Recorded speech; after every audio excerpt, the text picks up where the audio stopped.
Hello बच्चों, कैसे हो आप सब। चलो एक इमेजिनरी वर्ल्ड में चलते हैं। सोचो कि आपकी दुनिया में सब कुछ मिक्स हो जाए, यानी कि आपके जूस में सीड्स मिक्स हो जाएं, या फिर पानी में मिट्टी मिक्स हो जाए, या फिर आपका जो टॉय बॉक्स है वो बिल्कुल उलट पुलट हो जाए। तो क्या होगा? आप बोलोगे कि मैम हमारी लाइफ बिल्कुल मिक्स मैच हो जाएगी। बिल्कुल करेक्ट। ऐसे ही आपने देखा होगा कि जब आपकी मम्मी चावल साफ करती है, या फिर आप अपने जूस में से सीड्स अलग कर रहे होते हो, या फिर अपने फेवरेट टॉय को अपने टॉय बॉक्स में ढूंढ रहे होते हो, तो ये सब क्या है? क्या सिर्फ एक हैबिट है? आप बोलोगे बिल्कुल हाँ मैम, हैबिट ही तो है। हम कोई चीज ढूंढ रहे होते हैं, कुछ साफ कर रहे होते हैं। बट नो, इसका आंसर है नो। यहाँ छुपी है आपके पास साइंस, जो हम डेली यूज तो करते हैं पर कभी नोटिस ही नहीं करते। सोचो जरा कि अगर आपस में चीजें मिक्स ही रहे, अलग ही ना हो, जैसे सॉल्ट और शुगर अलग ना हो, या फिर पानी और मिट्टी अलग ना हो, या फिर आपके टॉयज एक साथ जुड़ जाए, तो क्या होगा? आप बोलोगे कि मैम लाइफ के साथ साथ खाना भी मिक्स मैच हो जाएगा। बिल्कुल करेक्ट। इसका मतलब है कि हमें चीजों को सेपरेट करना, अलग करना आना चाहिए, तभी तो हम यूज कर पाएंगे। नमक और चीनी एक साथ तो यूज कर नहीं सकते, अलग अलग यूज करेंगे। तो इसी चीज को हम आज के चैप्टर में डिस्कस करने वाले हैं, जहां पर हम देखेंगे कि कैसे हम मिक्स करी हुई चीजों को अलग अलग कर सकते हैं, वो भी बिना किसी जादू के। बिल्कुल करेक्ट, सिंपल ऑब्जर्वेशंस और लॉजिक के साथ। तो बच्चों रेडी हो जाओ एक नए साइंस एडवेंचर के लिए, जहां पर हम स्टडी करेंगे methods of separation in everyday life. तो पहले हम हमारे चैप्टर के कॉन्सेप्ट्स को क्लियर करेंगे और उसी के बाद बैक एक्सरसाइज पर मूव करेंगे। बट अगर किसी को डायरेक्टली क्वेश्चन आंसर स्टडी करने हैं, तो उन सभी के लिए आपको डिस्क्रिप्शन में टाइम स्टैम्प गिवन है, आप वहां से डायरेक्टली उनको स्टडी कर सकते हो। बट मैं आपको रिकमेंड करूंगी कि पहले आप अपने कॉन्सेप्ट्स को क्लियर करो और उसी के बाद क्वेश्चन आंसर्स पर मूव करो, ताकि आप और बेटर अंडरस्टैंडिंग के साथ उन्हें अटेम्प्ट कर सको। So let's begin our chapter, methods of separation in everyday life. जैसे कि यहाँ पर आपको हेडिंग में दिख रहा है कि यहाँ पर एक तरीके से हम डे टू डे लाइफ के अंदर जो भी हमें मिक्सचर्स मिलते हैं, मिक्सचर का मतलब होता है कि आपने मान लो कि दो चीज़ों को मिक्स करके एक नई चीज़ बना दी, या फिर दो तीन चीज़ों को मिक्स करके कुछ एक चीज़ बना दी। आपने सॉल्ट और शुगर को मिक्स कर दिया, आपने मिट्टी के अंदर कुछ आयरन के नेल्स डाल दिए, कीले डाल दी, वो सब क्या है? ये एक तरीके से मिक्सचर है। जब आप दो तीन चीज़ों को आपस में मिक्स कर दो, उसे मिक्सचर बोलते हैं। तो उन मिक्सचर्स को आप कैसे सेपरेट कर सकते हो, कैसे अलग कर सकते हो? मिट्टी के अंदर आपने जो कीले डाल दी, उसमें से आप उन कीलों को कैसे निकाल सकते हो? उस चीज को हम किस तरीके से निकालेंगे, उसको बोलते हैं उसके मेथड्स ऑफ सेपरेशन। यानी कि आज के चैप्टर के अंदर हम मेथड्स ऑफ सेपरेशन को डिस्कस करने वाले हैं, जो हम डे टू डे लाइफ के अंदर यूज कर रहे हैं। जैसे फॉर एग्जाम्पल, आपने पानी में मिट्टी को मिला दिया, तो अब उस पानी को आप मिट्टी से कैसे अलग करोगे, वो आप यहाँ पर समझोगे। ऐसे अगर आप मान लो आप घर पे चाय बना रहे हो, अब उस चाय को हम जब छानते हैं तो क्या होता है? हमारे पास उस चाय में से चाय पत्ती और वो जो तुलसी अदरक है वो अलग हो जाता है, और जो हम पीने वाली चाय यानी जो लिक्विड फॉर्म होती है चाय की, उसे अलग कर लेते हैं। तो ये जो हम चीजें सेपरेट कर रहे हैं, किस तरीके से कर रहे हैं, वो सब हम आज के चैप्टर के अंदर डिस्कस करने वाले हैं। अब इस चैप्टर को ना आप बड़े इंटरेस्टिंग तरीके से समझने वाले हो। यहाँ पर हम इस पूरे चैप्टर को एक स्टोरी की फॉर्म में डिस्कस करेंगे, जहां पर हम दो भाई बहन की स्टोरी विच इज मली और उसके सिस्टर वली के फॉर्म में डिस्कस करेंगे। यहाँ पर वो एक पूरी जर्नी पर जाते हैं और अलग अलग जगह पर अलग अलग तरीके से चीजों को अलग होते हुए, सेपरेट होते हुए देखते हैं। अब उसी सेपरेशन को हम यहाँ पर समझने वाले हैं। तो यहाँ पर सबसे पहले हम मली और वली की स्टोरी समझेंगे, जहाँ पर जो वली है वो मली की सिस्टर है। अब यहाँ पर ना वो क्या करते हैं, अलग अलग जगह पर जाते हैं, वो एक टूर पे निकलते हैं। तो सबसे पहले ना वो अपनी नानी के घर जाते हैं, जो कि हरियाणा में है। अब हम सबको पता है कि हरियाणा क्या होता है। हरियाणा एक ऐसी जगह है जहाँ पर खेत ही खेत होते हैं। हरियाणा पंजाब रीजन में क्या होता है? खेत ही खेत आपस में हमें आसपास दिखते हैं। तो इसका क्या मतलब है? तो ऐसे ही जब वो अपनी नानी के घर जाते हैं हरियाणा में, तो उन्हें क्या दिखता है कि घर के बाहर ना बहुत बड़े बड़े से ऐसे पाइल्स बने हुए हैं, मतलब ढेर लगा हुआ है। जो हम खेतों में से सामान, गेहूं या चावल लेके आते हैं जो खेतों से, उसका ढेर लगा हुआ है, ग्रेन्स का ढेर लगा हुआ है। और वो क्या देखते हैं कि उनके जो घर के मेंबर्स हैं, मामा हो गए, मामी हो गई, नानी हो गई, वो सब क्या कर रहे हैं? ग्राउंड में बैठ के मिलकर उन ग्रेन्स में से पत्थरों को, उसके जो थोड़े बहुत घास के तिनके रह जाते हैं, जिसे हम हस्क बोलते हैं, उन सब चीज़ों को हाथ से अलग करने लग रहे हैं, हाथ से छांटने लग रहे हैं कि ठीक है ये पत्थर निकाल दिया, ये घास निकाल दी, इस तरीके से छांटने लग रहे हैं उसमें से। तो वो देखते हैं कि ये चीज़ क्या होने लग रही है, वो अपने हाथ से चीज़ों को अलग करने लग रहे हैं, ये क्या है? तो नानी इसे चीज़ को नोटिस कर लेती है। वो बोलती है कि यहाँ पर हम यहाँ जो ग्रेन्स के अंदर से पत्थरों को, या उसके जो तिनके हैं छोटे छोटे घास के, जिसे हस्क बोला जाता है, उसे अलग कर रहे हैं। वो एक्चुअल में इस वजह से अलग कर रहे हैं ताकि इन ग्रेन्स को हम अच्छे से खाने की तरीके से बना सके। क्योंकि अगर हमने इसको ऐसे ही बना दिया तो उसमें क्या होगा? पत्थर आएंगे आपके खाने में हस्क आएगा, घास फूस आएगी, तो वो हमें अच्छा नहीं लगेगा। तो उसे खाने के जैसा बनाने के लिए हम उसमें से इन चीज़ों को अलग कर रहे हैं। अब ये जो अलग करने का प्रोसेस है एक तरीके से तो मेथड ऑफ सेपरेशन है। तो यहाँ पर किस तरीके से अलग करा जा रहा है? The method of picking by hand from a mixture. हम हाथ से अलग कर रहे हैं उस मिक्सचर में से। मिक्सचर क्या होता है? व्हेन 2 और मोर सब्सटेंसेस आर मिक्स्ड, जब 2 या 2 से ज़्यादा चीज़ें आपस में मिक्स करी जाती हैं उसे हम मिक्सचर बोलते हैं। सच है स्मॉल स्टोन्स, तो यहाँ पर क्या कर रहे हैं हम? पिकिंग बाय हैंड, हम उसमें से स्टोन्स को हटा रहे हैं, हस्क को हटा रहे हैं। मैंने बताया था ना, छोटे छोटे पत्थरों को हटा रहे हैं, छोटी छोटी घास फूस को हटा रहे हैं, उसे हम हस्क बोलते हैं। From wheat and rice is called as hand picking. Grains कोई भी हो सकता है, व्हीट हो सकता है, राइस हो सकता है, जो हम खाने में यूज करते हैं। तो जब हम इस चीज को इस तरीके से हाथ से सेपरेट करते हैं, पत्थर हाथ से निकाल रहे हैं, देख देख के हस्क निकाल रहे हैं हाथ से, उस प्रोसेस को हम बोलते हैं हैंड पिकिंग। तो यहाँ पर एक्चुअल में क्या प्रोसेस फॉलो हो रहा है? सेपरेशन का हैंड पिकिंग प्रोसेस फॉलो हो रहा है। अब हैंड पिकिंग प्रोसेस करते हुए आपको कुछ चीजों का ध्यान रखना है। अगर आप यहाँ पर अपनी आंखों से देखिए, हाथों से अलग अलग कर रहे हो, तो आपको ये जो चीजें अलग करनी है ये पहचान में आनी चाहिए। यानी कि जो स्टोन्स और हस्क है, इनका कुछ ना कुछ डिफरेंशिएटिंग पॉइंट होना चाहिए व्हीट और राइस से। यानी यहाँ पर ये अलग कलर के हो सकते हैं, अलग साइज के हो सकते हैं, थोड़े बड़े पत्थर हो सकते हैं, या फिर इनका शेप अलग हो सकता है, ताकि इनको इजीली निकाला जा सके, क्योंकि हाथ से निकालना टाइम कंज्यूमिंग प्रोसेस होता है। So it is done on the basis of differences in the size, colour and shape of the particles. जैसे कि आप यहाँ देख भी पा रहे हो कि क्या हो रहा है, सारा परिवार मिलकर एक साथ चीजें अलग अलग हाथ से निकालने लग रहा है। आप इस चीज़ को ऐसे भी समझ सकते हो, जैसे फॉर एग्जांपल आपके घर में मान लो मटर पुलाव बनता है, और अब उस मटर पुलाव के अंदर आपको मटर नहीं पसंद, तो आप क्या करते हो? पहले ही आपकी मम्मी अगर आपकी प्लेट में डाल के देती है तो उसमें से पहले ही मटरों को छांट के अलग कर देते हो। तो जो मटर को छांट के अलग कर रहे हो आप एक तरीके से, वो अपने हाथ से अलग कर रहे हो ना मटरों को, तो वो क्या कर रहे हो? आप हैंड पिकिंग प्रोसेस को फॉलो कर रहे हो। ऐसे ही मान लो किसी को सब्जी में मिर्ची नहीं पसंद, तो वो हरी मिर्चों को अलग अलग कर रहा है पहले ही निकाल के। तो इसका क्या मतलब है? ये हम हैंड पिकिंग प्रोसेस करते हैं। तो ये तो हो गया हमारा फर्स्ट मेथड ऑफ सेपरेशन, जो कि बिल्कुल बेसिक सा मेथड है, हाथ से चुन चुन कर अलग करना। दूसरा क्या है हमारे पास, मतलब और क्या मेथड्स ऑफ सेपरेशन है? तो जैसे यहाँ पर हमने जर्नी देखी मली और वली की, अपने नानी के घर जाके उन्होंने ये सब देखा। अब वो अपने मामा के साथ बाहर घूमने जाते हैं। अब खेत है हरियाणा में आसपास, तो खेतों में ही घूमने जाते हैं। और घूमते हुए वो एक चीज नोटिस करते हैं कि जैसे हम खेतों में जा रहे हैं, तो वहां पर ना बहुत सारे ऐसे घास के लंबे लंबे से टुकड़े निकाल के रखे हुए हैं, इकट्ठे करके रखे हुए हैं। और जो कुछ लोग हैं वहां पर एक बड़ा सा वुडन ब्लॉक बीच में लेकर उसके ऊपर ऐसे जोर जोर से उन टुकड़ों को, उन घासों को मारने लग रहे हैं, जैसे आप देख भी पा रहे हो। तो ये जो इस तरीके से मारने लग रहे हैं, तो यहाँ पर क्या हो रहा है? ये क्यों मारने लग रहे हैं? तो इन दोनों के दिमाग में क्यूरियोसिटी होती है। वो सोचते हैं कि ऐसा क्या हो रहा है, ये क्यों इसको मार रहे हैं, क्यों अपनी बॉडी को थका रहे हैं, अपने हाथों को दर्द करवा रहे हैं। तो यहाँ पर उनके मामा बताते हैं कि यहाँ इस तरीके से जब हम इस हस्क को, एक तरीके से घास को ऐसे मारते हैं, जो एक तरीके से हम बोलते हैं क्रॉप्स है, पूरी पूरी ये फसल काटी हुई है, तो इसको जब किसी चीज के ऊपर मारा जाता है, तो वो क्या होता है, उसमें जो भी ग्रेन्स है, व्हीट है, राइस है, वो अलग होके गिर जाते हैं। तो यहाँ पर एक तरीके से हम प्रोसेस ऑफ बीटिंग को अपनाते हैं। तो प्रोसेस ऑफ बीटिंग को हम क्या बोलते हैं? थ्रेशिंग बोलते हैं। The process of beating the stocks of harvested crops, यानी जो पूरी पूरी क्रॉप्स हैं, जो आपने काट के निकाल रखी है, फसलें निकाल रखी हैं, on a large wooden log to separate the grains from the stock is called as threshing. तो इस प्रोसेस को बोला जाता है थ्रेशिंग। यानी कि जब आप अपने स्टॉक्स को, हार्वेस्टेड क्रॉप्स को मारते हो एक जगह पर, उससे क्या होता है, उसके ग्रेन्स अलग होकर नीचे गिर जाते हैं। तो वो जो सेपरेशन होती है, उस प्रोसेस को हम बोलते हैं थ्रेशिंग। अब जब वो ये प्रोसेस देखते हैं, तो उनके दिमाग में फिर से एक क्वेश्चन आता है। वो बोलते हैं, मामा जैसे हमने घर पे देखा तो कितना सारा ढेर लगा हुआ था ग्रेन्स का, ऐसे ही अगर हम यहाँ देख रहे हैं, जो ये हार्वेस्टेड क्रॉप से थ्रेशिंग करके ग्रेन्स निकाले जा रहे हैं, तो ये भी बहुत सारी क्रॉप्स हैं, तो यहाँ पर भी बहुत सारे ग्रेन्स के जो वो हैं, वो पूरे पूरे इकट्ठा हो जाएंगे। तो यहाँ पर हम इन सब चीज़ों को अपने हाथ से अलग करेंगे तो बहुत ज़्यादा टाइम नहीं लग जाएगा इसके अंदर? तो उसके मामा बोलते हैं कि हाथ से हमेशा अलग नहीं किया जा सकता, क्योंकि वो बहुत ज़्यादा टाइम कंज्यूमिंग प्रोसेस है। अगर हम हाथ से अलग करेंगे तो थोड़ी ही चीज़ एक बारी में होगी, यानी अगर हमें खाना बनाना है, उस टाइम पर हमारे पास पूरा अलग करा हुआ ग्रेन नहीं है, तो उस टाइम पर हम इस प्रोसेस को अपना सकते हैं।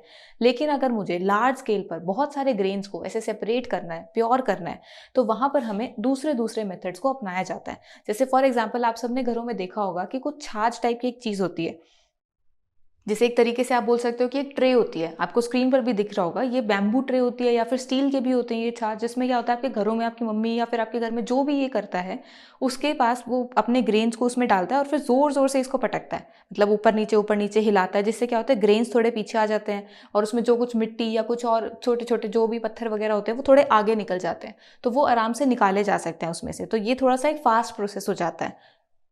लेकिन इसमें भी क्या होता है, थोड़ा सा टाइम कंज्यूमिंग होता है। तो यहाँ पर मेनली इसको हम किस तरीके से और यूज़ कर सकते हैं, इसको हम इस तरीके से और यूज़ कर सकते हैं कि जब हम थ्रेशिंग करते हैं, तो उस टाइम पर क्या होता है, हमारे जो ग्रेन्स टूटते हैं उसके साथ साथ उसमें मिट्टी भी आ जाती है, उसमें छोटी छोटी घास भी आ जाती है, जिनको हाथ से निकालना मुश्किल होता है क्योंकि वो काफ़ी पतली पतली चीज़ें होती हैं।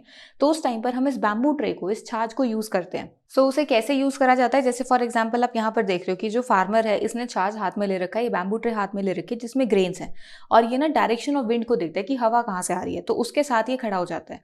अब जैसे हवा इस तरफ से आ रही है, ऐसे जा रही है हवा, तो वो इस तरीके से खड़ा है, और जब ये ऊपर से ग्रेन्स को नीचे डालता है तो ग्रेन्स और जो हस्क है, यानी जो उसके अंदर थोड़ी बहुत मिट्टी है या फिर उसके अंदर छोटी छोटी सी जो घास है, वो सब जो इकट्ठा हो रखा है वो ग्रेन्स के कंपैरिजन में हल्के होते हैं। हमने नोटिस करा हुआ है कि जो घास है और जो वो व्हीट या राइस आप लेते हो उसमें व्हीट और राइस थोड़े भारी होते हैं, तो हवा के साथ जो आपकी हस्क है ना ये उड़ती जाती है, तो जब वो नीचे गिराता है तो ग्रेन तो नीचे आ जाता है एक जगह पर, लेकिन जो हस्क है ना वो हवा के साथ आगे उड़ती जाती है।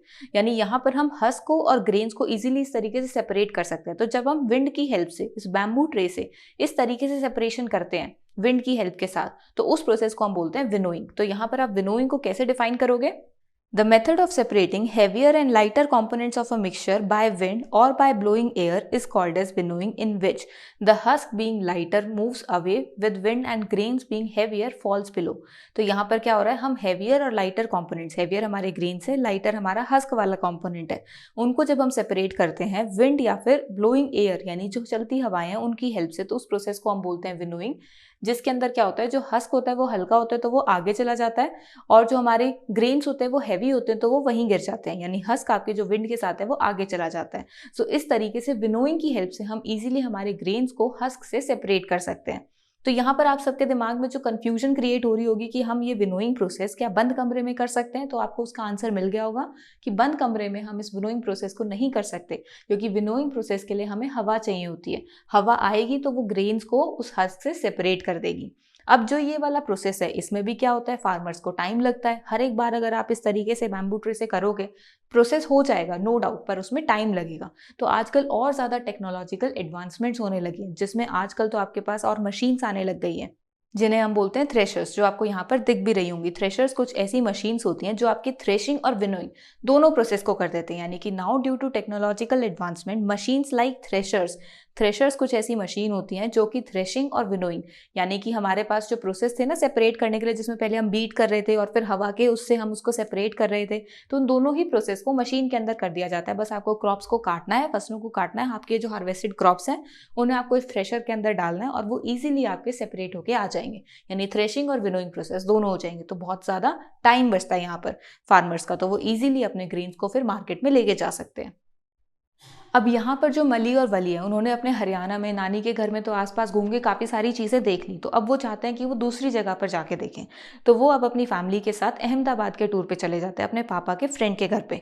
अब वहाँ जाते हुए उन्होंने अपनी नानी को बोला कि नानी जा रहे हैं, कुछ खाने के लिए दे दो। तो मामी बोलती है मैं तुम्हारे लिए मीठी पूरी बना देती हूँ। तो जब वो मीठी पूरी बनाते हैं, मीठी पूरी क्या होती है, मीठी पूरी एक तरीके से आटे का मीठा मीठा सा पूड़ा बोल सकते हो आपकी, एक तरीके से मीठी पूरी होती है वो। तो वो कैसे बनाई जाती है, वो आटे से बनाई जाती है। तो उसके लिए क्या होता है, आपने नोटिस करा होगा कि आपके घर में जब भी आटा यूज़ करा जाता है, चाहे वो आटा रोटियों के लिए बनाया जाए, किसी और चीज़ के लिए यूज़ करा जाए, तो उसको आपकी मम्मी हमेशा छलनी यूज़ करके छानती होगी।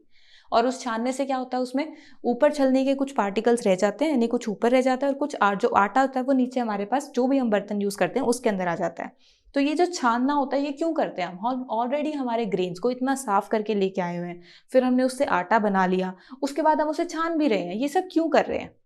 तो ये छाना इस वजह से जाता है क्योंकि जो हम खाना खाते हैं, जो आटा हम यूज़ करते हैं वो काफ़ी फाइन यूज़ करते हैं, क्योंकि हम जब आटे को बनाते हैं तो उसमें जो मोटे मोटे पार्टिकल्स हैं वो बनाने में इतने अच्छे से हमें टेस्ट नहीं करते। तो इसी वजह से क्या करा जाता है, उसको छान के उसके अंदर जो ऊपर उसका जो मोटा वाला पार्ट है जिसको हम ब्रान बोलते हैं वो अलग कर दिया जाता है, और जो हमारा आटा है जो पतला बिल्कुल रिफाइंड फॉर्म में है उसे हम अलग कर लेते हैं, जिसको हम खाने में यूज़ करते हैं। तो यहाँ पर क्या प्रोसेस फॉलो हो रहा है, एक तरीके से छाना जा रहा है, उसको हम बोलते हैं sieving. The process of separating bigger particles such as bran and small stones from fine particles of flour is called as sieving। तो यहाँ पर हम क्या कर रहे हैं, आटे में से छोटे छोटे अगर पत्थर हो उसके अंदर, या फिर कोई ब्रान थोड़ा मोटा मोटा सा कोई तिनका रह गया हो, उस चीज़ को सेपरेट करने के लिए हम सीविंग यानी छलनी को यूज़ करते हैं, सीविंग प्रोसेस को फॉलो करते हैं। जैसे आपको यहाँ पर दिख भी रहा होगा कि आटे को हम ऐसे छानते हैं जिसमें आटा नीचे अलग आ जाता है और ऊपर उसके जो पार्टिकल्स जो उससे बड़े साइज़ के होते हैं वो अलग रह जाते हैं। तो यहाँ पर इस छलनी को यूज़ करते हुए आपने नोटिस करा होगा, कभी नोटिस करना कि आपकी जो ये छलनी है इसके सारे के सारे जो होल्स हैं वो सेम साइज़ के हैं, अलग अलग साइज़ के क्या हैं। तो अगर हम देखें तो यहाँ पर आटा नीचे आ रहा है और ऊपर मोटा मोटा रह रहा है, तो इसका मतलब है कि जो होल्स हैं वो सारे के सारे सेम साइज़ के मिलेंगे और सारे छोटे छोटे होल्स मिलेंगे ताकि उसमें से आटा निकल सके। क्योंकि अगर कहीं पर थोड़ा बड़ा कहीं छोटा मिलेगा तो उस हिसाब से तो जो मोटे मोटे पार्टिकल्स हम ऊपर छोड़ने की कोशिश कर रहे हैं, जिसमें हम ये ब्रान और जो स्मॉल स्टोन्स हैं इनको छोड़ने की कोशिश कर रहे हैं, ये तो नीचे आटे में ही आ जाएंगे कहीं ना कहीं से गिर के। तो जो साइज़ है वो काफ़ी ज़्यादा छोटा होता है छलनी के होल्स का, और वो बहुत सारे होल्स होते हैं और सारे सेम साइज़ के होते हैं। और आपको ये भी ध्यान रखना है कि सीविंग के प्रोसेस को यूज़ करके आप एक सॉलिड मिक्सचर को दूसरे सॉलिड मिक्सचर से अलग कर सकते हो। यानी यहाँ पर हम क्या कर रहे हैं, सॉलिड मिक्सचर्स की सेपरेशन कर रहे हैं, ये आपको ध्यान रखना है। जब आप आटा छानते हो तो आटा भी आपके पास सॉलिड होता है और उसके ऊपर जो आपके ये ब्रान और स्मॉल स्टोन्स बच जाते हैं वो भी आपके सॉलिड होते हैं। सॉलिड क्या होता है, जिसको आप हाथ लगा के फील कर सको कि हाँ ठीक है, ये दबाया नहीं जा सकता इससे ज़्यादा, इसको आप और चेंज नहीं कर सकते हो। तो ये सब क्या है, ये सॉलिड होता है। पानी आपका लिक्विड होता है जो एक जगह से दूसरी जगह से फ्लो कर सकता है, सॉलिड फ्लो नहीं करता है। तो जब हम सॉलिड के दो मिक्सचर्स को सेपरेट कर रहे होते हैं तो उस टाइम पर हम सीविंग प्रोसेस को फॉलो कर सकते हैं, जहां पर आपका जो छोटे वाले पार्टिकल का, छोटे साइज का जो आपके पास मिक्सचर होगा, जो सब्सटेंस होगा वो आपका नीचे आ जाएगा और बड़ा जो साइज का सब्सटेंस होगा वो आपकी छलनी में ऊपर रह जाएगा। सो इस तरीके से हम सेपरेट कर सकते हैं हमारे सॉलिड मिक्सचर को। अब यहाँ से वो अपनी मीठी पूरियाँ लेके दोनों के दोनों अपने पापा के फ्रेंड के घर चले जाते हैं अहमदाबाद में, और वहाँ अहमदाबाद में जाने के बाद वो साबरमती आश्रम को विजिट करते हैं। साबरमती आश्रम आपके महात्मा गांधी जी का आश्रम है, जहाँ पर जाके उन्हें अलग अलग चीज़ें महात्मा गांधी के बारे में पता लगती हैं, जिसमें से एक चीज़ थी हमारी नमक सत्याग्रह के बारे में, जिसे दांडी मार्च भी बोला जाता है, जो कि ब्रिटिशर्स के टाइम जब अंग्रेज हमारे ऊपर रूल करते थे तो उस टाइम पर वो नमक पे भी टैक्स लगा के बेचते थे, जो कि इंडियंस को काफ़ी महंगा पड़ता था। तो उस चीज़ को तोड़ने के लिए जो गांधी जी थे उन्होंने नमक सत्याग्रह करा था, जहाँ पर उन्होंने सी के पास जाके नमक बनाया था और उसको टेस्ट कर लिया था और बोला था हमने टैक्स तोड़ दिया, हमने रूल ब्रेक कर दिया कि हम नमक सिर्फ अंग्रेजों को नहीं खुद भी बना सकते हैं।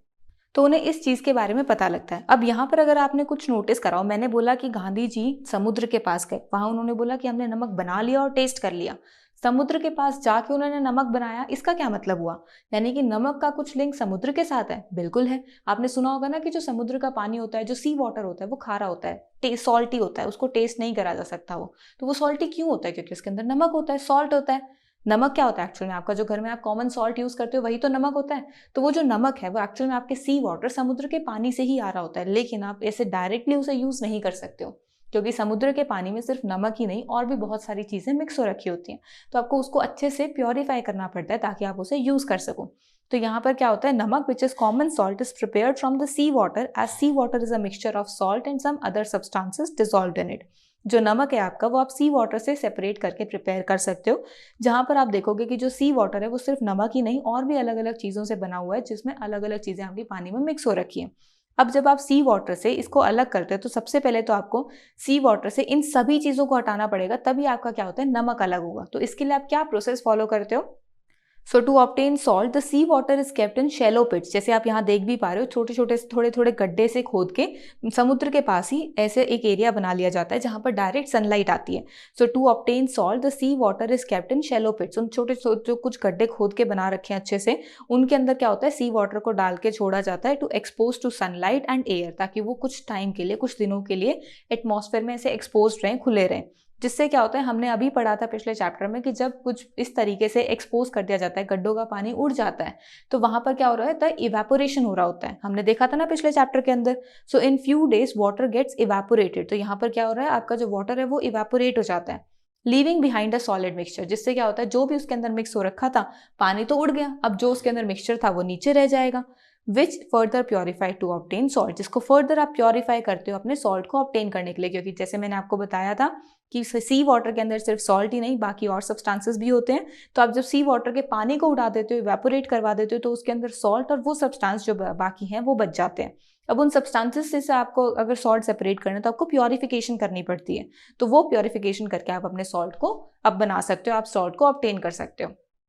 यानी कि जो आपका नेक्स्ट मेथड ऑफ सेपरेशन है वो आपका एक तरीके से इवेपोरेशन है, जहां पर आपने क्या करा है, आपके सॉलिड मिक्सचर को लिक्विड के अंदर से सेपरेट कर लिया है इवेपोरेशन की हेल्प से। हमने हमारे कॉमन सॉल्ट को प्रिपेयर कर लिया है सी वाटर से। सो यहाँ पर हम इवेपोरेशन को यूज करते हैं। अब यहाँ पर जो हमने इवेपोरेशन की टेक्निक से सेपरेशन करी है, तो इसको आप एक चीज़ के साथ और लिंक कर सकते हो। कैसे लिंक कर सकते हो? जैसे आपने नोटिस करा होगा कि गर्मियों में क्या होता है, जब हमें पसीने आते हैं तो हमारे कपड़ों पे क्या होता है, अगर डार्क कलर के कपड़े अगर हमने पहने होते हैं, ब्लैक पहना होता है या कुछ और डार्क शेड पहनी होती है, तो उस पर कुछ हमें कुछ डिपोजिशन सी दिखती है, मतलब कुछ निशान सा हो जाता है वहाँ पे, वाइट वाइट सा। अब वो निशान किस वजह से होता है? तो वो निशान किस वजह से होते हैं? जब हमें स्वेटिंग होती है, तो स्वेटिंग होने में आपको सिर्फ और सिर्फ आपकी बॉडी से वाटर रिलीज नहीं होता है, स्वेट रिलीज नहीं होता है, आपके कुछ बॉडी के सॉल्ट्स भी रिलीज होते हैं। तो उस टाइम पर क्या हो रहा होता है, जब पानी तो वो तो हवा में उड़ जाता है, इवेपोरेट कर जाता है, लेकिन वो सॉल्ट है वो नहीं उड़ पाता, तो वो आपकी टी शर्ट पर, आपके कपड़ों पर ऐसे ही जमा रह जाता है। आप इसको इस तरीके से समझ सकते हो। मान लो कि आपने एक पेपर लिया, ब्लैक पेपर लेते हो आप, उस ब्लैक पेपर के ऊपर आपने क्या करा, आपने एक मिक्सचर लिया सॉल्ट और वाटर का, यानी उसमें आपने पानी में अच्छे से नमक को मिला दिया, और उसको जब आप उस पेपर के ऊपर लगाते हो और फिर उस पानी को इस तरीके से पेपर के ऊपर थोड़ा पानी लगा के सुखाने के लिए छोड़ देते हो, तो थोड़े टाइम बाद आप देखोगे कि उस पेपर के ऊपर वाइट वाइट से कलर का कुछ इस तरीके से डिपोजिशन आ जाती है। जैसे आप अपनी स्क्रीन पर देख भी पा रहे हो कि एक बार हमने पानी उस पेपर के ऊपर डाला, वो पेपर पे पानी है अभी तो, लेकिन थोड़े टाइम के बाद जब उस पर इवेपोरेशन हो गई, जब हमने उसे बाहर रख दिया इवेपोरेशन करने के लिए, इवेपोरेशन हो चुकी है, अब उसके अंदर से हमें पानी तो उड़ चुका है हमारा, वो नहीं दिख रहा है, लेकिन उसके ऊपर कुछ व्हाइट कलर के पार्टिकल्स दिख रहे हैं, डिपोजिशन दिख रही है, कुछ व्हाइट सब्सटेंसेस दिख रहे हैं। तो वो क्या है? वो आपका एक्चुअल में जो सॉल्ट आपने मिक्स करा था वो रह जाता है। इसी के साथ साथ आप इसको ऐसा भी कर सकते हो कि आप उस पानी से कुछ ड्राइंग बना दो उस पेपर के ऊपर, पानी को यूज करके, और फिर उस पानी को उड़ाने के लिए छोड़ दो, तो वो जब उड़ेगा ना, तो नीचे वो जो ड्राइंग है वो आपको उस नमक से बनी हुई मिलेगी। तो यहाँ पर एक तरीके से क्या हो रहा है, इवेपोरेशन प्रोसेस फॉलो हो रहा है, जिससे हमारा जो पानी है वो नमक को छोड़ के उड़ते जा रहा है। अब ये इवेपोरेशन कोई नई टेक्निक नहीं है, इवेपोरेशन तो हमारे पुराने टाइम से, ट्रेडिशनल टाइम से चलती आ रही है इंडिया के अंदर। जैसे आपने सुना ही होगा कि आयुर्वेद में क्या होता है, हम पुराने टाइम पर कैसी कैसी मेडिसिन यूज करते थे, पौधों से मेडिसिन को बनाते थे। हमारे आसपास जो जो भी पेड़ पौधे होते थे उनसे क्या होता था, जो वैद्य होते थे पहले के टाइम पर, वो मेडिसिन बनाते थे रूट से, लीव से, फ्लावर से, सीड से। अब वो जो ये मेडिसिन बनाते थे उन प्लांट से, जिनको मेडिसिनल प्लांट्स बोला जाता है, तो अब मान लो उन्होंने मेडिसिन बनाई, अब उन्होंने जो मेडिसिन बनाई वो तो पानी में मिक्स करके बना ली। अब वो पानी में मिक्स करके मेडिसिन बनाई है, वो तो इतनी सारी बन गई है, अब वो सारी की सारी तो एक साथ असर नहीं कर सकती। जैसे आप क्या करते हो, छोटी छोटी गोलियां जो होती हैं वही लेते हो ना। वो गोलियां क्या होती हैं एक्चुअल में, बहुत सारी दवाइयाँ एक साथ इकट्ठे करके रखी होती हैं, तो वो क्या होती हैं, बहुत सारी दवाई का एक कंपोनेंट बना के एक गोली में बनाया जाता है, तो वो एक तरीके से कॉन्सेंट्रेटेड हो जाती है गोली। तो यहाँ पर भी क्या होता है, जब वो दवाइयाँ बनाई जाती थी पानी में मिक्स करके, तो पानी उड़ाया जाता था इवेपोरेशन प्रोसेस को फॉलो करके, जिससे जब पानी उड़ जाता था तो पीछे आपके पास एक तरीके से जो मिक्सचर बचता था, जो जो भी चीज़ पीछे बिहाइंड बचती थी, वो एक्चुअल में आपकी मेडिसिन की तरह काम करती थी। तो यानी इवेपोरेशन कोई आज का प्रोसेस नहीं है, हमारे इंडिया में इसे पहले से यूज करते आ रहे हैं। अब ये तो हमने कुछ एक्टिविटीज के थ्रू और यहाँ पर एक प्रॉपर प्रोसेस को समझा सॉल्ट की सेपरेशन के लिए। अब मान लो आपको लैब में इस तरीके से कुछ सेपरेशन करनी है, तो आप क्या करोगे, तो लैब के अंदर आप एक सेटअप प्रिपेयर करोगे जो आपको स्क्रीन पर दिख भी रहा होगा। तो जब आप इस तरीके का एक सेटअप प्रिपेयर करोगे, जहां पर आपके पास ये जो ऊपर व्हाइट बाउल है इसे हम बोलते हैं चाइना डिश, नीचे फिर उसके एक वायर गॉज रखी हुई है, फिर उसके नीचे हमने बर्नर रखा हुआ है जिसको स्पिरिट लैम्प बोला जाता है। तो क्या होता है, इस चाइना डिश के अंदर तो आपने अपना मिक्सचर डाल दिया जिसमें आपने सॉल्ट सोल्यूशन यूज करा है। सॉल्ट सोल्यूशन का मतलब है आपने पानी के अंदर बहुत सारा नमक मिला के उस चाइना डिश में रख दिया। अब जब आप उसे नीचे से गर्म कर रहे हो तो उस टाइम पर क्या हो रहा है, वो पानी जो है वो उड़ता जा रहा है, बॉईल हो रहा है पानी। तो बॉईल होता है पानी तो क्या होता है, इवेपोरेशन होती है। ये सब चीजें हम ऑलरेडी हमारे प्रीवियस चैप्टर में डिस्कस कर चुके हैं, which is a journey through states of water. तो यहाँ पर हम सिर्फ उसको एक ओवरऑल सा व्यू देख रहे हैं कि क्या होता है। तो यहाँ पर क्या हो रहा है, हमारे पास जब ये पानी बॉईल होता है तो उस टाइम पर स्टीम की फॉर्म में इवेपोरेट हो जाता है सारा का सारा, लेकिन जो सॉलिड है वो तो बॉईल नहीं होगा ना। तो वो जो सॉलिड है वो आपका नीचे आपको चाइना डिश में मिल जाएगा। तो इस तरीके से हम यहाँ पर लैब्स के अंदर भी अपनी सेपरेशन टेक्निक को देख सकते हैं, विच इज बाय इवेपोरेशन। पर क्या आपने कभी सोचा कि यहाँ पर हम एक तरीके से पानी को उड़ा के इन चीजों को देख रहे हैं। मान लो कि हमें पानी की भी जरूरत हो, पानी को हमें सेपरेट करना हो, अलग अलग चीजें दो अलग अलग तरीके से रख के दिखानी हो, तो यानी कि कई बार ऐसे भी तो बोल देते हैं ना कि आप सेपरेट कर रहे हो दो चीज़ों को, लेकिन दोनों चीज़ें हमारे सामने होनी चाहिए। ऐसा नहीं है कि आपने एक चीज़ को तो गायब कर दिया, दूसरी चीज़ आप लेकर आ गए। नहीं, अगर आप पानी में से कोई चीज़ निकाल रहे हो तो आपको पानी भी देना है, और वो चीज़ जो आप सेपरेट करके लेके आ रहे हो वो भी लेकर आनी है। अब ये कैसे पॉसिबल है, हम तो पानी को उड़ा के सेपरेट कर रहे थे, तो इसको आप कैसे बना सकते हो। तो यहाँ पर हम फिर से हमारे पिछले चैप्टर के कॉन्सेप्ट को यूज करेंगे, जहां पर हम क्या देख रहे थे कि पानी जब इवेपोरेट करता था तो वो इवेपोरेशन से वापस से आप पानी कैसे बनाते थे, आप कंडेंसेशन को यूज करते थे ना, जहां पर हम क्या करते थे, हमने देखा था कि हमारे पास एक सॉलिड स्टेट है, एक लिक्विड स्टेट है, और एक हमारे पास गैसियस स्टेट है। जहां पर हमने क्या देखा था, सॉलिड में हमारे पास वाटर क्या होता था, आइस की फॉर्म में होता था, यहाँ पर ये वाटर की फॉर्म में, और ये हम स्टीम की फॉर्म में देखते थे। तो इनको आपस में आप क्या कर सकते थे, चेंज कर सकते थे। जब आप लिक्विड से गैस यानी वाटर से स्टीम पर जाते तो यहाँ पर हम इवेपोरेशन करते थे। जब हम स्टीम से वाटर पे आते हैं तो यहाँ पर हम कंडेंसेशन प्रोसेस को फॉलो करते हैं। कंडेंसेशन के अंदर क्या होता है, जैसे कि फॉर एग्जांपल आप पानी को बॉईल कर रहे हो, अब बॉईल करते हुए वो भाप की फॉर्म में, स्टीम की फॉर्म में उड़ जाता है, लेकिन अगर आप उस पानी के ऊपर एक प्लेट रख दो तो क्या होता है, वो सारी की सारी भाप जो है उस प्लेट के ऊपर टकराती है और उस प्लेट के ऊपर छोटी छोटी ड्रॉप्स बनने लग जाती हैं, पानी की बूंदें बनने लग जाती हैं, उसे हम क्या बोलते हैं, कंडेंसेशन होने लग जाता है। या फिर अगर हम उसे किसी ठंडे एरिया के ऊपर, जैसे जैसे वो आ रहे हैं उसको एक ठंडे पार्ट में कलेक्ट करेंगे तो वहाँ पर जैसे थोड़ा टेम्परेचर कम हो जाएगा वहाँ पर, तो वो कंडेंसेशन शो करने लग जाता है। तो यहाँ पर क्या हो रहा है, अब अगर आपको अपने वाटर को और आपका जो वो प्योरीफाई करके आपने जो भी सॉल्ट लिया है उसको दोनों को शो करना है, तो आपको कुछ इस तरीके से कंडेंसेशन प्रोसेस को उसमें इन्वॉल्व करना पड़ेगा। तो जब हम यहाँ पर कंडेंसेशन प्रोसेस को अपने इवेपोरेशन के साथ इन्वॉल्व करते हैं तो उस प्रोसेस को हम बोलते हैं डिस्टिलेशन।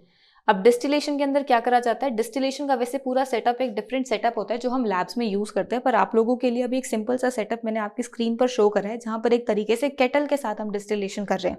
आप देख रहे हो कि यहाँ पर जो केटल है उसको हमने क्या करा हुआ है, स्टोव पे रखा हुआ है। अब हमने देखा हुआ है कि केटल के अंदर से भाप निकलती है, जो साइड में ओपनिंग होती है वहां से भाप निकल रही होती है। तो जब वो भाप निकल रही होती है तो उस टाइम पर क्या होता है, वहां पर वो भाप को अगर आप किसी चीज के अंदर कलेक्ट कर लो, यानी कि अगर आपने उसको एक प्लेट से टकराया तो वो भाप जब प्लेट से सारी टकरा रही है तो वहां पर क्या हो रहा है, उसकी सारी की सारी बूंदें इकट्ठी होती जा रही है, वो भाप इकट्ठी होती जा रही है, वो बूंद बनती जा रही है और वो धीरे धीरे ड्रॉप बाय ड्रॉप साइड वाले कंटेनर में, ग्लास में कलेक्ट होती जा रही है। और जब वो सारा पानी भाप की फॉर्म में उड़ जाएगा वो अलग से ग्लास में आ जाएगा और हमारे पास उस केटल के अंदर हमारा सॉलिड पार्ट बच जाएगा। तो इस तरीके से हम पानी को और हमारे सॉलिड को दोनों को अलग अलग कर सकते हैं। तो ये जो हमारा प्रोसेस हम फॉलो कर रहे हैं एक्चुअल में इसे हम बोलते हैं डिस्टिलेशन। तो ये कुछ प्रोसेस ऑफ सेपरेशन थे जो उन्होंने अपनी अहमदाबाद की ट्रिप पे देखा। अब वो क्या कर रहे हैं, अब यहाँ से वो नेक्स्ट टूर पे जा रहे हैं जो कि है उनकी दादा दादी के घर की विजिट, जो कि अब वो जा रहे हैं पौंडीचेरी के अंदर। सो जब मली और वली अपने दादा दादी के घर पुडुचेरी में जाते हैं तो वहां जाने के बाद वो आराम से बात वर्त करते हैं, अपने आस पड़ोस के फ्रेंड से मिलते हैं क्योंकि वो पहले वहीं रहे होते हैं। तो जब वो ये सब कर रहे होते हैं, एक दूसरे से बात कर रहे होते हैं, तो उन्हें पता ही नहीं लगता कि कब शाम हो जाती है और उनकी दादी के चाय का टाइम हो जाता है। तो दादा बोलते हैं कि मैं सबके लिए चाय बना के लेकर आता हूँ। तो जैसे ही दादाजी ऐसे बोलते हैं कि मैं चाय बनाकर लेके आता हूँ, बच्चे उनके पीछे पीछे जाते हैं और उनसे जाके पूछते हैं कि चलो हम आपकी हेल्प करते हैं, आप हमें साथ साथ बताते जाना कि कैसे कैसे करते जाना है। तो वो सब मिलके चाय बनाते हैं। उसके बाद दादा बोलते हैं कि अब चाय बन चुकी है, अब इसको कपों में डाल के लेकर जाते हैं ताकि सब पी सकें। लेकिन उससे पहले ही बच्चे उनसे ये पूछते हैं कि दादाजी आपने चाय तो बनाई है, लेकिन उस चाय के अंदर तो आपने बहुत सारी चीज़ें डाली हैं, इस चाय को बनाते हुए आपने चाय पत्ती डाली है, अदरक डाली है, तुलसी डाली है, तो इतनी सारी चीज़ों के साथ हम कैसे पियेंगे, सब तो हमारे मुंह में आएगा। तो दादाजी बोलते हैं कि इसके लिए हमें इन्हें इसे अलग करना पड़ेगा, यानी कि हमें सिर्फ चाय चाय लेकर जाने, चाय के अंदर की जो चीज़ें हैं इसे यहीं छोड़ के जाना है। तो वो सोचेंगे कि ये कैसे पॉसिबल है, ये कैसे कर सकते हैं हम। तो दादाजी बोलेंगे कि छलनी की हेल्प से करेंगे ना, जिसको हम स्ट्रेनर बोलते हैं। छलनी को यूज करेंगे, उससे चाय छानेंगे और जो ऊपर की जो पत्ती और ये सब है वो छलनी में रह जाएगी और नीचे हमारे पास चाय आ जाएगी। लेकिन दादाजी ये बोलते हैं कि मान लो अगर आपके पास छलनी नहीं हो तो आप क्या कर सकते हो।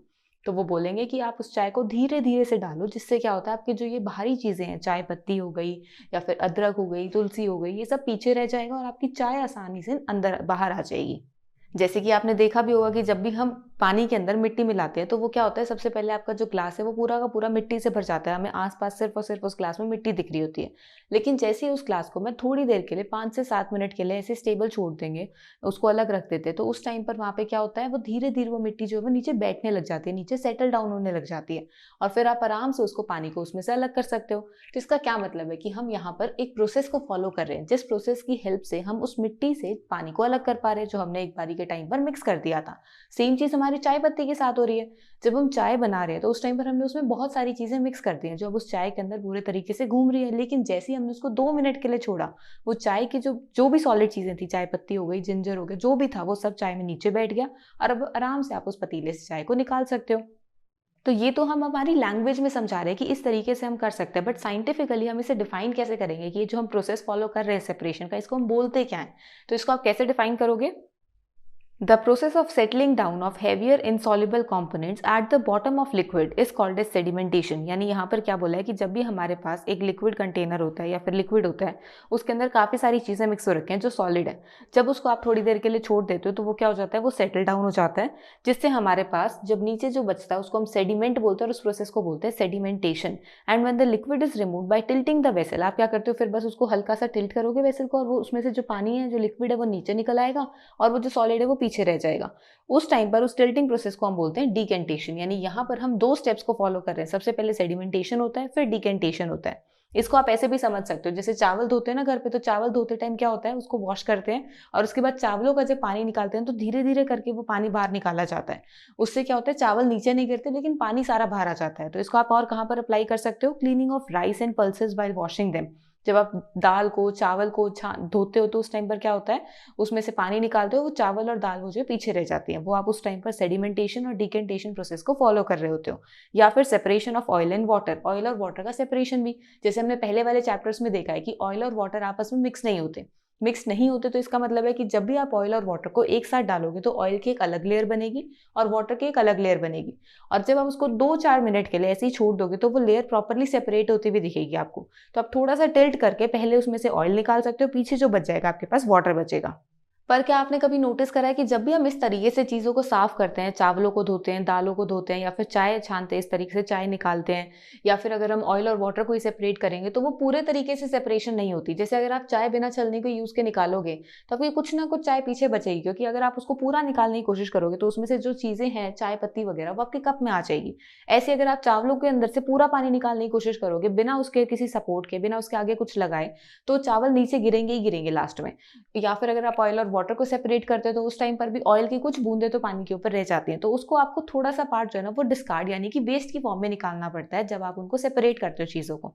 तो इसका क्या मतलब है कि यहाँ पर हमारी जो ये प्रोसेस ऑफ सेपरेशन है, ये कर तो रही है चीज़ों को सेपरेट, पर उतने अच्छे से सेपरेशन नहीं हो रही है, यानी कि हमें जो चीज़ें मिलनी चाहिए थी वो थोड़े अमाउंट में मिल रही है, हमारा कुछ पार्ट तो अभी वेस्ट हो रहा है। लेकिन वहीं पर अगर मैं उस चाय को इस सेडिमेंटेशन और डिकेंटेशन प्रोसेस की जगह अपने इस छलनी को यानी स्ट्रेनर को यूज करके छानूंगी तो मैं पूरी की पूरी चाय छान सकती हूँ। बल्कि हम अच्छे से छान के उसके अंदर सिर्फ और सिर्फ वो पत्तियां छोड़ देते हैं। तो इसका क्या मतलब है कि अगर हम एक प्रॉपर स्टेप यूज करके यानी स्ट्रेनर को यूज करके अपनी चाय को छानेंगे तो वहां पर हम और बेटर तरीके से हमारी चीजों को ऑब्जर्व कर पाएंगे और बेटर तरीके से हम उसे सेपरेट कर पाएंगे। तो जो हमारा ये स्ट्रेनर को यूज करने वाला स्टेप है, स्ट्रेनर को यूज करने वाली सेपरेशन मेथड है, इसे हम क्या बोलते हैं, इसे हम बोलते हैं फिल्ट्रेशन। क्योंकि आप एक तरीके से फिल्टर कर रहे हो। जैसे कि आपका आरओ क्या करता है, पानी फिल्टर करके देता है आपको, यानी कि आपके पानी के अंदर बहुत सारी चीजें होती है, बहुत सारी इंप्योरिटीज होती हैं, मिट्टी होती है पानी के अंदर, जब पीछे से जो पानी आता है उसमें कुछ ना कुछ इंप्योरिटीज होती हैं, कुछ ऐसे मिनरल्स और आयंस होते हैं जो आपको यूज नहीं करने होते, आपकी बॉडी को नहीं चाहिए होते हैं। तो उन सब चीजों को वो फिल्टर करके आपको देता है। ऐसे बोलते हैं ना कि ये फिल्टर है, बहुत सारे लोग इसको फिल्टर भी बोलते हैं। फिल्टर क्यों बोलते हैं? क्योंकि वो पानी को फिल्टर करके देता है, साफ करके देता है, वो पीछे से जो भी गंदगी है उसे हटा के आपको पानी देता है। सो फिल्ट्रेशन में क्या होता है, when strainer is used for separation in which all the tea leaves are collected in a strainer, the process is called as filtration। तो यहाँ पर क्या होता है, आप एक छलनी को यूज करते हो, एक स्ट्रेनर को यूज करते हो, जिससे जब भी आप कोई लिक्विड या कुछ भी चीज छानते हो तो उसमें जो भी सॉलिड पार्टिकल है वो ऊपर छलनी में रह जाता है और नीचे जो हमारा लिक्विड है वो आ जाता है। इसको आप इसके साथ सोच सकते हो, जब हमने देखा था ना कि हम सुइंग करके उसके अंदर से आटा छानते हैं, तो आटा छानते हुए क्या होता है, आटे का जो ज्यादा मोटे वाला पार्ट है वो ऊपर रह जाता है, लेकिन जो पतले वाला फाइन आटा होता है वो नीचे हमारी प्लेट में आ जाता है। तो सेम चीज हम फिल्ट्रेशन के साथ करते हैं, बस यहाँ पर हम जो स्ट्रेनर यूज कर रहे हैं इसके होल्स थोड़े और ज्यादा छोटे होते हैं, जिसकी वजह से क्या होता है, चाय के अंदर जो और भी छोटे छोटे सॉलिड पार्टिकल्स इंप्योरिटीज सी होती हैं, जो चाय पत्ती काफी छोटी होती है वो आपके उसमें नहीं आ पाती, थोड़ी बहुत ही चाय पत्ती आती है कप में। अब आप बोलोगे कि क्या मैम फिर हम इससे वो जो मिट्टी का पानी था उसे भी क्लियर कर सकते हैं इस प्रोसेस को यूज करके? तो आप इस प्रोसेस को यूज कर सकते हो, बट वहां पर आप इस स्ट्रेनर को यूज नहीं कर सकते। स्ट्रेनर को यूज क्यों नहीं कर सकते? क्योंकि जब हम स्ट्रेनर यूज करते हैं तो स्ट्रेनर होती है आपकी एक तरीके से छलनी, जिसके अंदर होल्स होते हैं, और हमें ये पता है कि जब हम मिट्टी को या फिर चाय पत्ती को कंपेयर करते हैं तो चाय पत्ती थोड़ी मोटी होती है और मिट्टी बहुत छोटी होती है, बहुत फाइन पार्टिकल्स होते हैं उसके, तो वो आपकी छलनी में से इजीली निकल जाएंगे। तो इस वजह से हम पानी को मिट्टी से जब अलग करते हैं तो उस टाइम पर हम स्ट्रेनर को यूज नहीं कर सकते, बट फिल्ट्रेशन प्रोसेस को यूज कर सकते हैं। अब स्ट्रेनर ना यूज करें फिर भी वो फिल्ट्रेशन है, ये कैसे पॉसिबल है? तो फिल्ट्रेशन का मतलब क्या है, एक तरीके से आप फिल्ट्रेशन कर रहे हो, एक ऐसे प्रोसेस को फॉलो कर रहे हो जिसमें आप एक लिक्विड और सॉलिड पार्ट को अलग कर रहे हो, जिसमें आपका सॉलिड पार्ट ऊपर रह जाता है और लिक्विड पार्ट आपका नीचे आ जाता है। अब यहाँ पर जब भी हम इस तरीके से कोई प्रोसेस फॉलो करते हैं जिसमें लिक्विड और सॉलिड आप किसी चीज की हेल्प से एक तरीके से छान के उसे अलग कर रहे हो, तो उसे हम बोलते हैं फिल्ट्रेशन। अब वो छानने के लिए आप कोई भी चीज यूज कर सकते हो, आप स्ट्रेनर यूज कर सकते हो, आप पेपर यूज कर सकते हो, आप क्लॉथ यूज कर सकते हो, डिपेंड करता है कि आप कौन से सब्सटेंस को सेपरेट करना चाहते हो।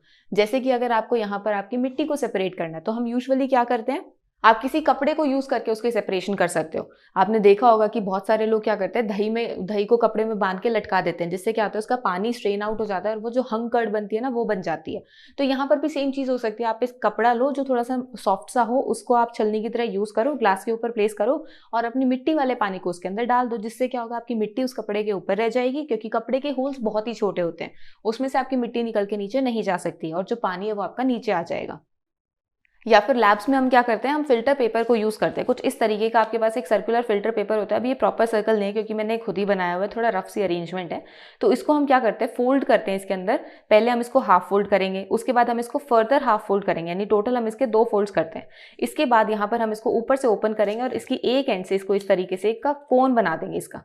अब इस कोन में आपके पास कहीं पर भी होल नहीं है, यानी यहाँ पर आपके पास कोई होल नहीं क्रिएट हो रहा है। यानी आपको ये ध्यान रखना है कि जब भी आप कोन बनाओ तो ऐसा नहीं कि आपने इसको इस तरीके से कोन बना दिया, क्योंकि अगर आप इसको ऐसे कोन बनाओगे तो आप देखो इसमें बीच में होल आ रहा है।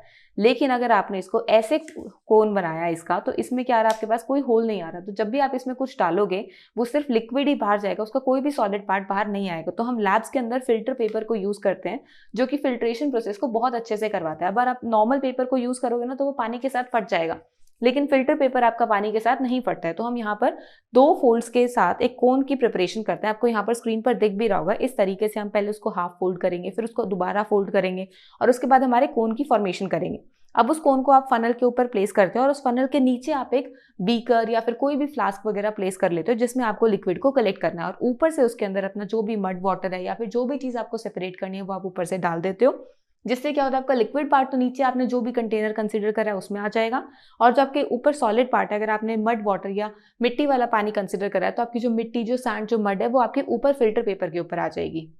सो इस तरीके से क्या होता है, आप सेपरेशन कर सकते हो फिल्ट्रेशन प्रोसेस को यूज करके। अब इस फिल्ट्रेशन प्रोसेस के अंदर आप इस फिल्टर पेपर की जगह और भी बहुत सारी चीजें यूज कर सकते हो। जैसे मैंने आपको बताया कि हम यहाँ पर क्लॉथ को यूज कर सकते हैं, या फिर आप सैंड और चारकोल को भी यूज कर सकते हो। कैसे यूज करते हैं, देखो अगर हम सैंड का एग्जाम्पल ले तो जब भी हमारा पानी फिल्टर होकर आता है, हमारी सप्लाई में आता है पानी घर पे, तो पीछे से वो जो टैंकर्स में से आ रहा होता है तो उसको पहले फिल्टर करा जाता है ताकि जो पानी है वो इतना गंदा ना आए जितना वो पीछे से आता है। तो उसके लिए ना हमारे पास बीच में कुछ टैंक्स आते हैं। तो इस तरीके से एक फिल्ट्रेशन टैंक आता है जिसमें आपके पास डिफरेंट डिफरेंट चीजों की लेयर होती है। नीचे सबसे पहले आपके पास पत्थर, जो छोटे छोटे पत्थर होते हैं ना, उनकी लेयर होती है। उसके बाद ऊपर की तरफ आपके पास सैंड की लेयर होती है। बहुत 2-3 लेयर्स होती हैं। अभी आपको इतना डिटेल में समझने की जरूरत नहीं है, आप बस ये समझो कि मान लो कि आपके पास यहाँ पर 2 लेयर्स हैं। एक लेयर में आपके पास यहाँ पर फाइन सैंड पार्टिकल्स हैं, यानी मिट्टी है, और नीचे आपके पास कुछ स्टोन्स हैं। अब जब यहाँ पर ये फिल्ट्रेशन प्रोसेस हो रहा होता है तो इसमें कैसे वो फिल्ट्रेशन होता है हम ये समझते हैं। तो यहाँ पर ऊपर क्या आता है, आपके पास पानी आता है, उस पानी के अंदर कुछ ना कुछ इंप्योरिटीज होते हैं, उसमें कुछ ना कुछ मिक्स हो रखा होता है। जब ये पानी यहाँ पर आप इसको फिल्ट्रेशन टैंक के अंदर कुछ टाइम के लिए छोड़ोगे तो पानी धीरे धीरे धीरे धीरे करके नीचे आने लगता है। अब यहाँ से ना आउटलेट होता है।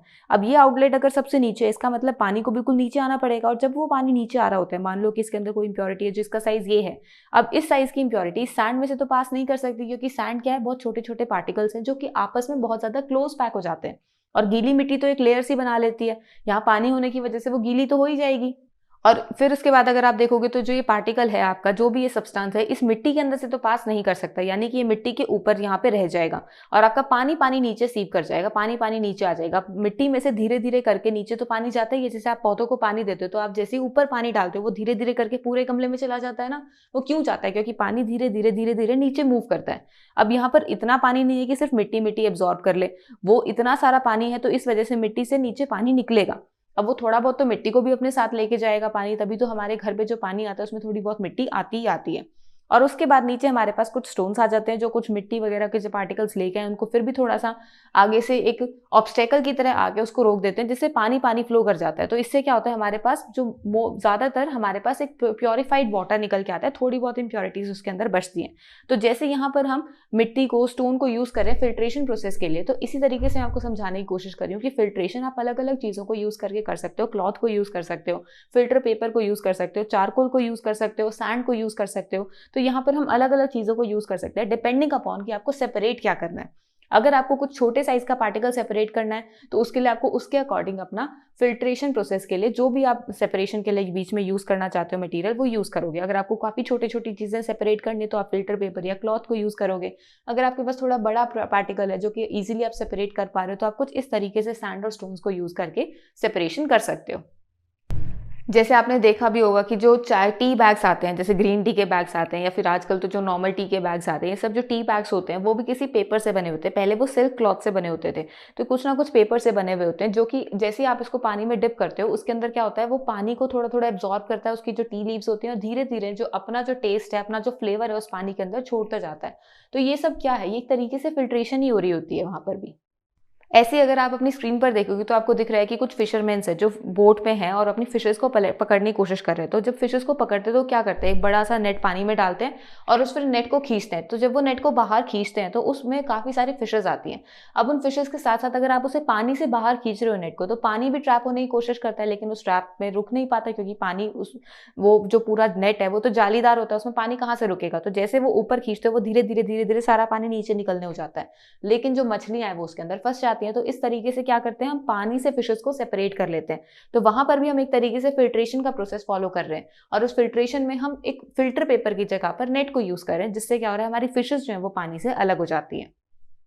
सो इस तरीके से मली और वली की पुडुचेरी की भी जर्नी पूरी होती है, जहां पर उन्होंने फिल्ट्रेशन टेक्निक को, फिल्ट्रेशन सेपरेशन मेथड को ऑब्जर्व करा। उन्होंने समझा कि फिल्ट्रेशन क्या होता है और हमें किस किस चीज को हम इस तरीके से इस सेपरेशन टेक्निक को यूज करके सेपरेट कर सकते हैं। अब पुडुचेरी से निकल के वो अपनी नेक्स्ट विजिट पर अपनी मासी के घर जाते हैं, which is in Madhya Pradesh. तो मध्य प्रदेश में जाते हुए जैसे ही वो वहाँ पहुँचते हैं, भोपाल में पहुँचते हैं अपने मासी के घर जाने के लिए, तो वो बीच में कुछ खाना खाने के लिए एक ढाबे पे रुकते हैं। और वहाँ ढाबे पे ना उन्हें एक पेंटिंग दिखाई देती है कुछ इस तरीके की, जो आपको स्क्रीन पर दिख रही है। अब इस पेंटिंग में आपको क्या दिख रहा है, इस पेंटिंग में आपको दिख रहा है कि एक लेडी बैठी हुई है जिसके आसपास कुछ मटके रखे हुए हैं, और उस मटके में वो कुछ दोनों हाथों से कुछ ना कुछ कर रही है। तो जब वो ये चीज़ देखते हैं तो उन्हें बहुत क्यूरियोसिटी होती है कि ये चीज़ क्या हो रही है, क्या कर रहे हैं यहाँ पर। तो वो सोचते हैं इसके बारे में हम यहाँ पर ये जो ढाबा का ओनर है उससे पूछेंगे। तो उन्होंने ना वहाँ पर लस्सी ऑर्डर करी होती है, छाछ ऑर्डर करी होती है पीने के लिए। तो वो जैसे ही उनके पास वो छाछ लेके आता है तो उनसे वो पूछते हैं कि अंकल ये क्या हो रखा है, इस पेंटिंग में क्या हो रहा है, यहाँ पर ये लेडी जो है वो क्या करने की कोशिश कर रही है। तो वो उसको समझाते हैं कि यहाँ पर क्या हो रहा है, जो आप छाछ पी रहे हो ना वही बनाई जा रही है, इसको हम बोलते हैं चर्निंग ऑफ कर्ड। तो इसमें क्या होता है, मटके में क्या होता है, आप बहुत सारी दही जमाते हो, जिससे क्या होता है उसको फिर जब आप चर्न करते हो, यानी एक तरीके से फेंटते हो अपने हाथों को इन रस्सी को यूज करके, बीच में एक फिरकी सी होती है जो एक्चुअल में एक चर्नर होता है। आजकल तो हम ब्लेंडर को यूज़ करते हैं, जैसे जो इलेक्ट्रिक ब्लेंडर्स आ गए हैं, आप जैसे घी आपके पास मलाई होती है उसको ब्लेंड करते हो तो उससे क्या होता है, मक्खन बनता है। तो ये सब वही चीज़ें हैं, एक तरीके से यहाँ पर दही को ब्लेंड करा जाता है। तो यहाँ पर क्या होता है, आपके पास इस मटके के अंदर दही होती है जिसको ब्लेंड करा जाता है इस चर्नर की हेल्प से। गाँव में ये चीज़ अभी भी होती है।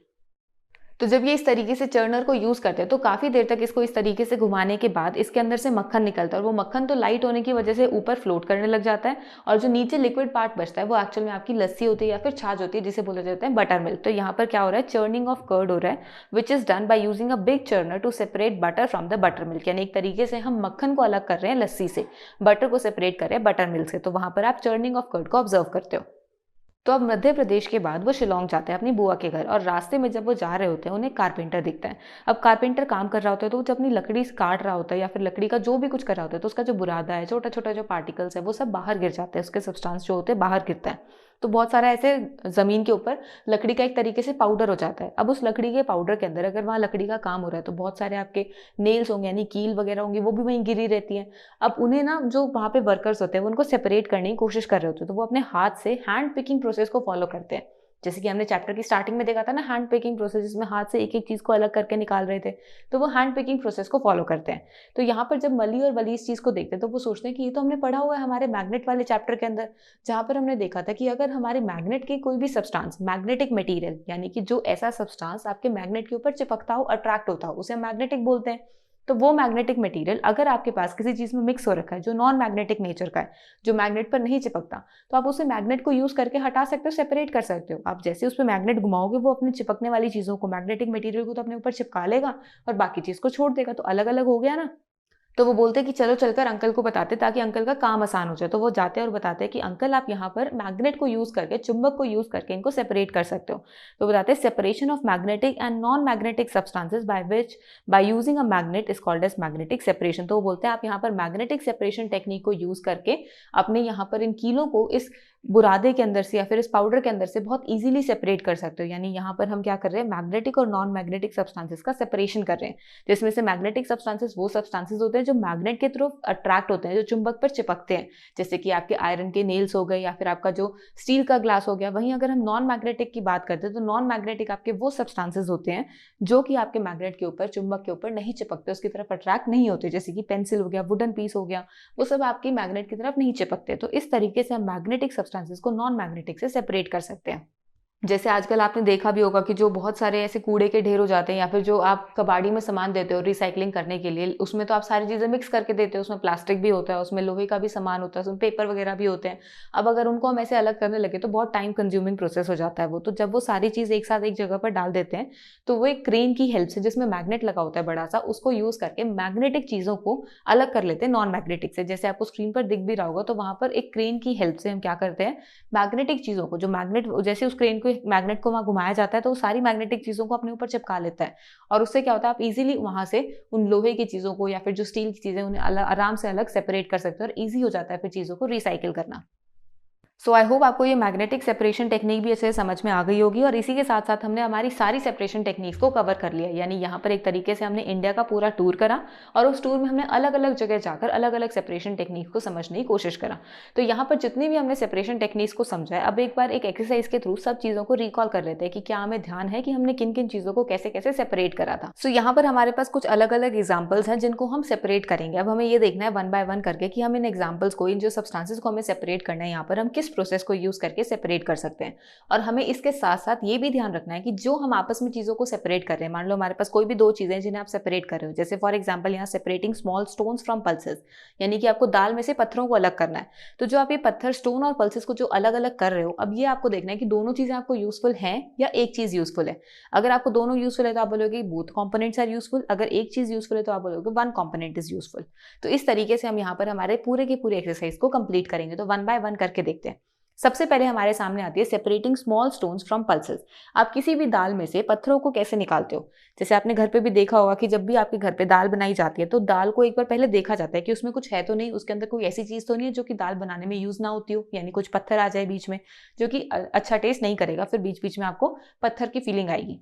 तो यहाँ पर हम क्या करते हैं, उसको ध्यान से हाथ से ही देखते हैं, हाथ से उन चीजों को अलग कर लेते हैं, क्योंकि हमें थोड़ी सी दाल बनानी होती है, एक कटोरी, तो हम हाथ से ही देख लेते हैं।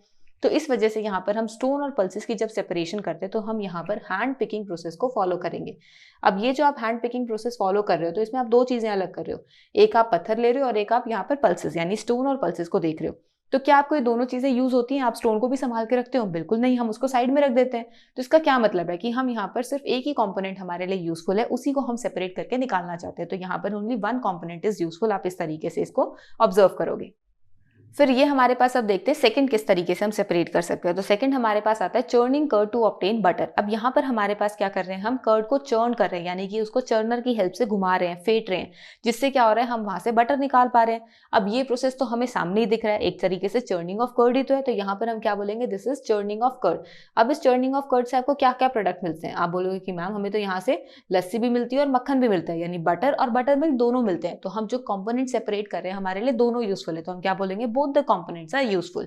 नेक्स्ट अगर हम देखेंगे तो क्या चीज बोली हुई है, taking green chillies from cooked दलिया और पोहा। अब जैसे मान लो कि आपके घर पे चावल बने हुए हैं, पोहा बना हुआ है, दलिया बना हुआ है, उसमें से आपको हरी मिर्ची निकालनी है, आपको नहीं पसंद तीखा खाना, तो आप वो हरी मिर्ची को कैसे निकालते हो? आप कोई चीज यूज थोड़ी करते हो, आप आराम से चम्मच को यूज करके, अपने हाथों को यूज करके अलग कर देते हो, ये मुझे नहीं खानी, 4-5 हरी मिर्ची आ रही नहीं खानी।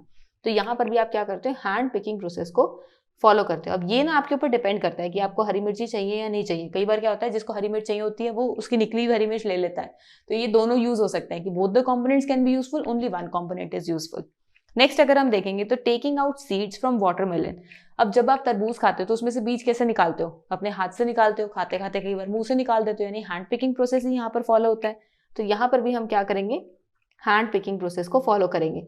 अब इसमें आपको बीज की जरूरत नहीं होती, तो आप क्या बोलोगे कि only one of the component is useful. हम सिर्फ तरबूज खाने पर फोकस करते हैं, बीज का हमें कोई लेना देना नहीं है। नेक्स्ट हम देखेंगे तो it is sorting piles of saw dust and iron nails from a mixed heap of building materials. अब यहाँ पर क्या हो रहा है, आपके पास ना कहीं पर कंस्ट्रक्शन हो रही है जहां पर आपके पास सॉ डस्ट और आयरन नेल्स का एक मिक्सचर बना हुआ है। सॉ डस्ट और आयरन नेल्स का मिक्सचर का मतलब है कि आपके पास वहां पर कुछ ना कुछ मिट्टी वगैरह, लकड़ी का कुछ पाउडर इस तरीके से मिक्स हो रखा है आपके आयरन नेल्स के साथ, यानी कीलों के साथ। अब इन्हें कैसे सेपरेट करोगे, तो जब इनकी सेपरेशन करोगे तो अगर जहां पर आयरन नेल्स आ गई, जहां पर ऐसे मैग्नेटिक मटेरियल आ गई, तो मैग्नेटिक सेपरेशन टेक्निक को यूज करेंगे। तो यहाँ पर हम क्या करेंगे, मैग्नेटिक सेपरेशन टेक्निक को यूज करेंगे। अब इस मैग्नेटिक सेपरेशन के अंदर हम सेपरेशन जो कर रहे हैं उसमें सिर्फ हमें आयरन नेल्स की जरूरत है, विच मीन्स कि हम यहाँ पर बोलेंगे only one of the component is useful. Next हमारे पास क्या है, picking marigold flowers from a heap of other flowers to make a garland.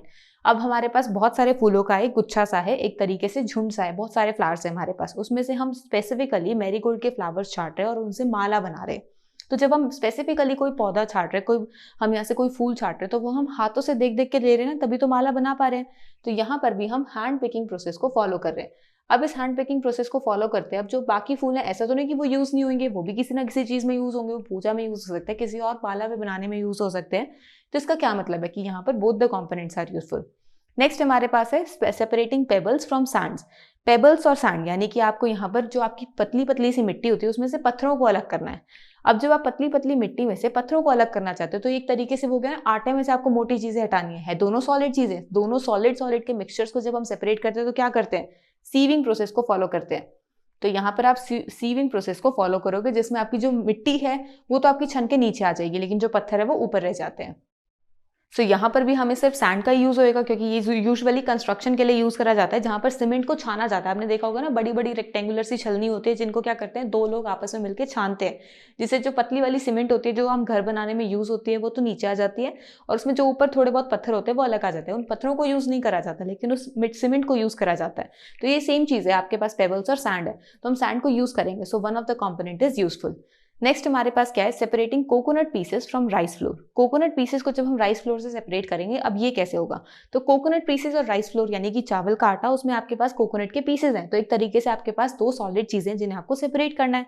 तो फिर से हम सीविंग प्रोसेस को फॉलो करेंगे, क्योंकि एक आपके पास पतली चीज है और दूसरी आपके पास मोटी चीज है। चावल का आटा पतला सा है, वो छन के नीचे आ जाएगा। तो यहाँ पर हम क्या करेंगे, फिर से सीविंग प्रोसेस को फॉलो करेंगे, और दोनों हमारे यूजफुल सब्सटेंसेस हैं, so both the components are useful. Next आपके पास है separating oil from the water. ये तो अभी हमने देखा, इट इज डिकेंटेशन, जहां पर हम क्या करते हैं, थोड़ी देर के लिए उसे छोड़ेंगे, सेडिमेंटेशन प्रोसेस, फिर उसके बाद उसके अंदर डिकेंटेशन फॉलो करेंगे, यानी यहां पर क्या हो रहा है, डिकेंटेशन प्रोसेस हमारा फॉलो हो रहा है। नेक्स्ट हमारे पास, अब इसके अंदर ऑयल और वाटर आपके यूजफुल दोनों है, तो हम बोलेंगे both the components are useful. Next हमारे पास क्या है, separating salt from salt solution. यहां पर हम क्या कर रहे हैं, सॉल्ट सोल्यूशन में से सॉल्ट को सेपरेट कर रहे हैं। अब जब आप नमक वाले पानी में से नमक को सेपरेट कर रहे हो तो हमारे पास दो टेक्निक्स हैं। या तो आपको अगर दोनों चीजों की जरूरत है तो आप क्या करते हो, डिस्टिलेशन प्रोसेस को फॉलो करते हो। अगर आपको सिर्फ और सिर्फ नमक चाहिए उसमें से, तो आप इवेपोरेशन को फॉलो करते हो। तो आप यहाँ पर किसी भी चीज को यूज कर सकते हो। लेट से मैं यहाँ पर बोल रही हूँ कि हम इवेपोरेशन को फॉलो करेंगे। अगर हम इवेपोरेशन को फॉलो करेंगे तो हमें पानी की जरूरत नहीं है, तो आप बोलोगे only one of the component is useful. लेकिन अगर मैंने बोला कि यहाँ हम डिस्टिलेशन को फॉलो कर रहे हैं, तो डिस्टिलेशन में हमारे पास पानी भी आएगा और नमक भी आएगा, तो उस टाइम पर हम बोलेंगे both the components are useful. क्योंकि अगर हमारे पास वो जो पानी हमें उसकी जरूरत नहीं होती तो हम डिस्टिलेशन को फॉलो नहीं करते, क्योंकि वो ज्यादा हमारा कम्बरसम, थोड़ा ज्यादा टीडियस सा प्रोसेस है, उसको हम फॉलो नहीं करेंगे। उसको इतनी मुश्किल से क्यों हम दो दो चीजें लगा के उसके अंदर डिस्टिलेशन करवाएंगे, हम सीधा इवेपोरेशन करवा देंगे, हमें पानी की जरूरत नहीं है। तो पानी की जरूरत है, इसी वजह से डिस्टिलेशन हो रही है, इसी वजह से हम बोलेंगे both the components are useful. तो आपको ये ध्यान रखना है कि कहाँ पर हम जो सेपरेशन टेक्निक्स यूज करें वो कौन सी यूज करें, और वो यूज करते हुए हम जो चीजों को सेपरेट करें वो हमें यूज में आएंगी या नहीं आएंगी। तो इन चीजों को आपको ध्यान में रखते हुए अपनी सेपरेशन को फॉलो करना है। सो यहाँ पर हमने हमारी सारी की सारी सेपरेशन टेक्निक्स को रिकॉल कर लिया है। So with this our chapter is completed. I hope आपको पूरा का पूरा चैप्टर भी अच्छे से समझ में आया होगा, और इसी के साथ साथ हमने जो जो सेपरेशन सीखी वो भी अच्छे से क्लियर हो गई होगी। अब हम इस चैप्टर के बैक एक्सरसाइज को स्टार्ट करेंगे। सो let's begin with question number 1। So back exercise start करने से पहले आपकी बुक में एक गेम गिवन है। लेट्स सी कि उस गेम में क्या पूछा और उसको हम कैसे सॉल्व कर सकते हैं। तो यहाँ पर आपके पास दो टैंक्स गिवन है, जिसमें कुछ आपके पास प्रोसेस ऑफ सेपरेशन टेक्निक्स हैं और आपके पास कुछ डेफिनेशंस और कुछ एग्जांपल्स हैं जिनको आपको आपस में मैच करना है। तो यहाँ पर हम इन डेफिनेशंस और एग्जांपल्स को इनकी सेपरेशन टेक्निक से मैच करेंगे, क्योंकि जब हम सेपरेशन टेक्निक्स को फर्स्ट पढ़ते हैं तो इसके बहुत सारे एग्जाम्पल्स हो सकते हैं। अब हो सकता है कि वो एग्जाम्पल्स यहाँ गिवन हो या नहीं गिवन हो, तो वो ज़्यादा कंफ्यूजिंग होगा ढूंढना। तो हम पहले डेफिनेशंस या एग्जाम्पल्स को डिस्कस करेंगे और उसके रिस्पेक्ट में उसके प्रोसेस ऑफ सेपरेशन को आइडेंटिफाई करेंगे। सो वन बाय वन देखते हैं हमारे पास यहाँ पर क्या पूछा हुआ है। सबसे पहले आपको दिया हुआ है यहाँ पर difference in magnetic properties.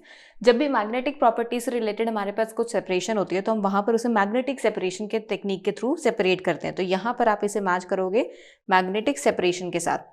Next आपके पास है difference in sizes of solid particles. जब आपके पास दो सॉलिड पार्टिकल्स हो, दो सॉलिड सब्सटेंसेस हो, तो उन्हें हम सीविंग टेक्निक से सेपरेट करते हैं। आपने आटा छानने वाला देखा था ना कि पाउडर्ड फॉर्म में जो आटा है वो तो आपका अलग हो जाता है, लेकिन उसके अंदर जो ब्रांच, जो उससे थोड़े बड़े साइज के पार्टिकल्स रह जाते हैं, वो छलनी में ऊपर रह जाते हैं। तो इसे हम सेपरेट करेंगे सीविंग टेक्निक से। नेक्स्ट आपके पास है हेवियर पार्टिकल सेटल डाउन। जो आपके हैवी पार्टिकल्स होते हैं वो लिक्विड में नीचे सेटल डाउन हो जाते हैं। तो वो हमने कहाँ देखा था, सेडिमेंटेशन में, जहां पर हमने देखा था कि अगर सैंड और वाटर का मिक्सचर होगा तो मिट्टी भारी हो जाती है, अगर हम उसको थोड़ी देर के लिए छोड़ेंगे वो नीचे बैठने लग जाती है। तो हैवियर पार्टिकल सेटल डाउन, ये आपके पास सेडिमेंटेशन है। सेडिमेंटेशन आपके पास यहाँ पर है, तो इसको आप सेडिमेंटेशन के साथ मैच करोगे। नेक्स्ट आपके पास है mixture of oil and water. Oil और वाटर हमारा बेसिक एग्जांपल, इसको हम बहुत बार डिस्कस कर चुके हैं चैप्टर में भी और आगे क्वेश्चन आंसर्स में भी इसे हम बहुत बार डिस्कस करेंगे। तो इसे आप सेपरेट करते हो डिकेंटेशन टेक्निक के थ्रू, क्योंकि ऑयल और वाटर आपस में मिक्स नहीं होते हैं। सो इसे आप मैच करोगे डिकेंटेशन के साथ। नेक्स्ट आपके पास है extraction of butter from curd, यानी कि आप यहाँ पर चर्निंग मेथड यूज कर रहे हो। हमने क्या देखा था कि जब भी हम दही से मक्खन निकालते हैं जिससे हमारे पास लस्सी बच जाती है साथ में, वो हम चर्निंग मेथड के थ्रू ऑब्जर्व करते हैं। तो ये आप यहाँ पर ऑब्जर्व करोगे इसको चर्निंग मेथड के थ्रू, तो इसको आप चर्निंग के साथ मैच करोगे। नेक्स्ट आपके पास है separation of salt from sea water. Salt from sea water आप इवेपोरेशन से सेपरेट करते हो, तो यहाँ पर हम इसे इवेपोरेशन के साथ मैच करेंगे। नेक्स्ट आपके पास है beating stalks to remove grains. हमने ये भी देखा था कि जब हमारे पास हार्वेस्टेड क्रॉप्स जो होती हैं, हम उसे जोर जोर से पटकते हैं किसी चीज के अगेंस्ट, जिससे क्या होता है ग्रेन्स अलग हो जाते हैं। तो वो हम कैसे ऑब्जर्व कर रहे थे, कौन सा प्रोसेस ऑफ सेपरेशन था, वो हमारा था थ्रेशिंग। तो इसे हम थ्रेशिंग के साथ मैच करेंगे। नेक्स्ट आपके पास है conversion of water vapours into its liquid state, यानी कि अब आप उसके वेपर्स को लिक्विड फॉर्म में कन्वर्ट कर रहे हो। तो ये तो हमारा प्रीवियस चैप्टर से लिंक हो गया ना प्रोसेस, तो इसमें हम क्या ऑब्जर्व करेंगे, कंडेंसेशन। तो ये हमारे पास हो जाएगा कंडेंसेशन, इसे आप कंडेंसेशन के साथ मैच करोगे। नेक्स्ट आपके पास है insoluble particles get filtered as a residue, यानी कि जो भी आपके पास मिक्सचर है उसके अंदर कुछ एक इनसॉल्युबल पार्ट है। लेट से आपके पास सॉलिड और लिक्विड का एक मिक्सचर है, जब आप उसे मिक्स कर रहे हो, तो जैसे फॉर एग्जांपल चौक और पानी का मिक्सचर है, चौक और वाटर का, ऐसे ही आपके पास वाटर और सैंड का मिक्सचर है। इसमें दोनों ही चीज़ अगर आप देखोगे वो प्रॉपरली मिक्स नहीं होती हैं। तो जब हम इसे या तो सेटल डाउन करके सेपरेट कर सकते हैं, या फिर हम इसको कैसे कर सकते हैं, फिल्टर करके। और वैसे भी अगर वर्ड फिल्टर आ रहा है तो यहाँ पर हमारे पास डायरेक्ट फिल्ट्रेशन मेथड आ सकता है, तो इसको आप मैच करोगे फिल्ट्रेशन के साथ। नेक्स्ट आपके पास है larger particles are hand picked. यहाँ पर अगर हम हाथ से कोई चीज हटा रहे हैं तो वो हमारा हैंड पिकिंग मेथड हो जाएगा, तो इसे आप मैच करोगे हैंड पिकिंग के साथ। नेक्स्ट आपके पास है lighter components of the mixture is separated by blowing air, यानी कि अब आपके पास ऐसा मिक्सचर है जिसमें एक हल्का है एक भारी मिक्सचर का कंपोनेंट है, जिसमें जब आप उसे डालते हो तो वो एक तो हल्का मिक्सचर है वो हवा के साथ दूर चला जाता है। तो ये हमने ग्रेन्स के केस में देखा था ना कि जब भी हमें ग्रेन्स को उसकी डस्ट में से, पॉलन में से, या फिर जो हल्की फुल्की सी घास होती है उससे सेपरेट करना होता है, तो ऊपर से हम नीचे झाड़ते हैं, जिससे क्या होता है हवा के डायरेक्शन में झाड़ा जाता है, हवा के साथ वो जो हल्का पार्टिकल है वो दूर चला जाता है इंप्योरिटीज, और ग्रेन्स नीचे इकट्ठे होते रहते हैं। तो उस प्रोसेस को हम क्या बोलते हैं, विनोइंग। तो इसे आप मैच करोगे विनोइंग के साथ। सो इस तरीके से हमने हमारे सारे के सारे डेफिनेशंस को, सारे के सारे एग्जांपल्स को हमारे सेपरेशन टेक्निक्स के साथ मैच कर लिया। अब ये जो हमने यहाँ पर हम गेम ऑब्जर्व करा, ये एक तरीके से हमारे चैप्टर की रिवीजन हो गई है, जो हमें हमारे क्वेश्चन आंसर्स में हेल्प करेगा। So let's start our question answers, that is our back exercise. Question number 1 में क्या पूछा हुआ है, what purpose does hand picking serve in the process of separation. हमने सेपरेशन टेक्निक्स यहाँ पर इस चैप्टर के अंदर पढ़ी है, जहाँ पर हमने one of the separation technique पढ़ी थी हैंड पिकिंग, जिसके अंदर हम कैसे सेपरेशन करते थे, हम हाथ से छांट छांट के चीज़ों को अलग करते थे। यानी कि हमारे पास कुछ मिक्सचर होते थे जिसमें से हमें, लेट्स से कि हमारे पास कुछ व्हीट के ग्रेन्स हैं और उसमें कुछ पत्थर हैं, तो उसमें से हम हाथ से पत्थरों को छांट के अलग करते थे, तो हमारे पास पत्थर अलग हो जाते थे और हमारे पास व्हीट अलग हो जाता था। तो यहाँ पर ये जो हम अलग अलग कर रहे हैं, सेपरेशन कर रहे हैं, हाथ से अलग कर रहे हैं, तो उसे हम बोलते हैं हैंड पिकिंग। अब जब हैंड पिकिंग को यूज करके आप चीज़ों को सेपरेट कर रहे हो तो क्या करो, एक तरीके से सॉर्ट ही तो कर रहे हो। सॉर्ट करने का मतलब क्या होता है कि आप उनको एक साथ, जो एक जैसी चीज़ें उनको लगाना। जैसे मान लो कि आपके मम्मा बोलते हैं कि बुक शेल्फ में अपनी बुक्स को सॉर्ट करो, तो आप क्या करते हो कि जो नोटबुक्स है उन्हें एक तरफ लगा देते हो, फिर जो बुक्स है उनको एक तरफ लगा देते हो, जो एक्स्ट्रा बुक्स है उनको एक तरफ लगा देते हो। तो यहाँ पर हमारे पास क्या होता है, एक तरीके से सॉर्टिंग करते हैं, सेक्शन वाइज डिवीजन करते हैं। तो यहाँ पर भी तो हम वही कर रहे हैं, व्हीट को अलग कर रहे हैं स्टोन से, तो हम यहाँ पर सॉर्टिंग कर रहे हैं, क्योंकि फिल्ट्रेशन हम यहाँ पर प्रोसेस करते नहीं, क्योंकि सारी की सारी अलग अलग प्रोसेस ऑफ सेपरेशन है। फिल्ट्रेशन में हमने क्या देखा था, जैसे चाय को छानते हैं तो छलनी यूज करते हैं तो फिल्ट्रेशन हो जाती है। इवेपोरेशन में क्या था, हमने क्या देखा था, जब भी हम सॉल्ट को सी वाटर के अंदर, सी वाटर से अगर हमें सॉल्ट लेना होता है तो हम इवेपोरेशन करवाते हैं, जिससे पानी उड़ जाता है, नीचे सॉलिड रह जाता है। डिकेंटेशन में हम क्या करते थे, जैसे फॉर एग्जांपल आपके पास मिट्टी और पानी का जो मिक्सचर है उसको थोड़ी देर के लिए छोड़ोगे, फिर वो मिट्टी नीचे बैठ जाएगी, तो जब आप उसको पानी को बाहर निकालोगे उस प्रोसेस को हम बोलते हैं डिकेंटेशन। तो यहाँ पर हमारे पास इसमें से कोई भी ऐसा प्रोसेस नहीं है जो कि सेपरेशन हैंड पिकिंग के साथ कुछ ना कुछ रिलेट कर रहा हो। तो यहाँ पर हमारे पास sorting will be the answer. तो इस क्वेश्चन का आपके पास आंसर होगा option number B, which is sorting. So इस तरीके से हम अपने यहाँ पर क्वेश्चंस को सॉल्व करेंगे। आपको ये ध्यान रखना है कि हम यहाँ पर जो प्रोसेस फॉलो कर रहे हैं उसमें एक्चुअल में क्या होता है, उससे हमें क्या मिलता है, और हम किस तरीके से चीज़ों को सेपरेट कर रहे हैं। So this was the question number 1। Now let's move on to question number 2। Question number 2 में क्या पूछा हुआ है, which of the following substances are commonly separated using the churning method. अब यहाँ पर आपको ये बताना है कि आपने इनमें से कौन से सब्सटेंस को सेपरेट करने में यूज कर सकते हो by using the churning method. Which means आप यहाँ पर Which of the following substances are commonly separated using the churning method? यानी कि आप यहाँ पर ये जो आपके पास 4 एग्जाम्पल्स हैं, इन 4 एग्जाम्पल्स में आपके पास 4 डिफरेंट मिक्सचर्स हैं। इन चारों मिक्सचर्स में से आप कौन से मिक्सचर को सेपरेट कर सकते हो अपने चर्निंग मेथड को यूज़ करके। सो अगर मुझे चर्निंग मेथड को यूज़ करके सेपरेशन करनी है तो मुझे पहले इस मेथड के बारे में पता होना चाहिए। सो चर्निंग मेथड का मतलब क्या होता है? हमने पढ़ा था कि चर्निंग करने से क्या होता है, हम दही से हमारा छाछ और मक्खन यानी बटर और बटर मिल्क निकाल सकते हैं। बिल्कुल करेक्ट। तो एक तरीके से हम ब्लेंडिंग करते हैं इसके अंदर। तो जब हम घर पे ये चीज़ ऑब्जर्व करते हैं तो आप किस किस चीज़ में चीज़ ऑब्जर्व कर सकते हो? आप बोलोगे कि मैम घर पे दूध में से भी तो वो जो मलाई निकलती है उससे फिर मक्खन बनाया जाता है। बिल्कुल करेक्ट। दूध से मलाई निकाली जाती है। बिल्कुल करेक्ट। तो हर जगह क्या हो रहा है, ये हम ब्लेंडिंग कर रहे हैं। तो यहाँ पर अगर आप देखोगे एग्जाम्पल्स में ऑयल और वाटर में तो मिक्स ही नहीं होगा, उसको चाहे कितना ब्लेंड करते रहो। फिर सैंड फ्रॉम वाटर, अभी हमने पीछे वाले क्वेश्चन में देखा कि सैंड और वाटर का जो मिक्सचर होता है उसमें हम डिकेंटेशन यूज करते हैं। ऑक्सीजन फ्रॉम एयर से ऑक्सीजन की सेपरेशन तो आप इजीली नहीं कर सकते हो। सो नेक्स्ट हमारे पास लास्ट ऑप्शन बचता है which is cream from milk. Cream from milk आप इजीली सेपरेट कर सकते हो by using your churning method और बाय ब्लेंडिंग द मिल्क। सो यहाँ पर आपके पास ऑप्शन नंबर सी हो जाएगा। सो आपको इस तरीके से एग्जाम्पल टू एग्जाम्पल स्टडी करते जाना है, सोचना है कि इसको हम कैसे सेपरेट कर सकते हैं और फिर फाइनली अपने आंसर तक पहुंचना है। So this was the question number 2। Now let's move on to question number 3। Question number 3 में क्या पूछा हुआ है, which factor is usually essential for the filtration. यहाँ पर ये बोला हुआ है कि फिल्ट्रेशन के लिए इनमें से कौन सी चीज़ आपको असेंशियल है। फिल्ट्रेशन क्या होता है, अभी हमने फर्स्ट क्वेश्चन में देखा था कि फिल्ट्रेशन का मतलब होता है जब भी आपको एक सॉलिड पार्टिकल को लिक्विड से सेपरेट करना हो। सॉलिड लिक्विड का मिक्सचर है, जैसे चाय के अंदर चाय पत्ती, अदरक, अलग अलग चीज़ें होती है। उनसे अगर आपको चाय को अलग करना है तो आप छलनी को यूज़ करते हो, स्ट्रेनर को यूज़ करते हो।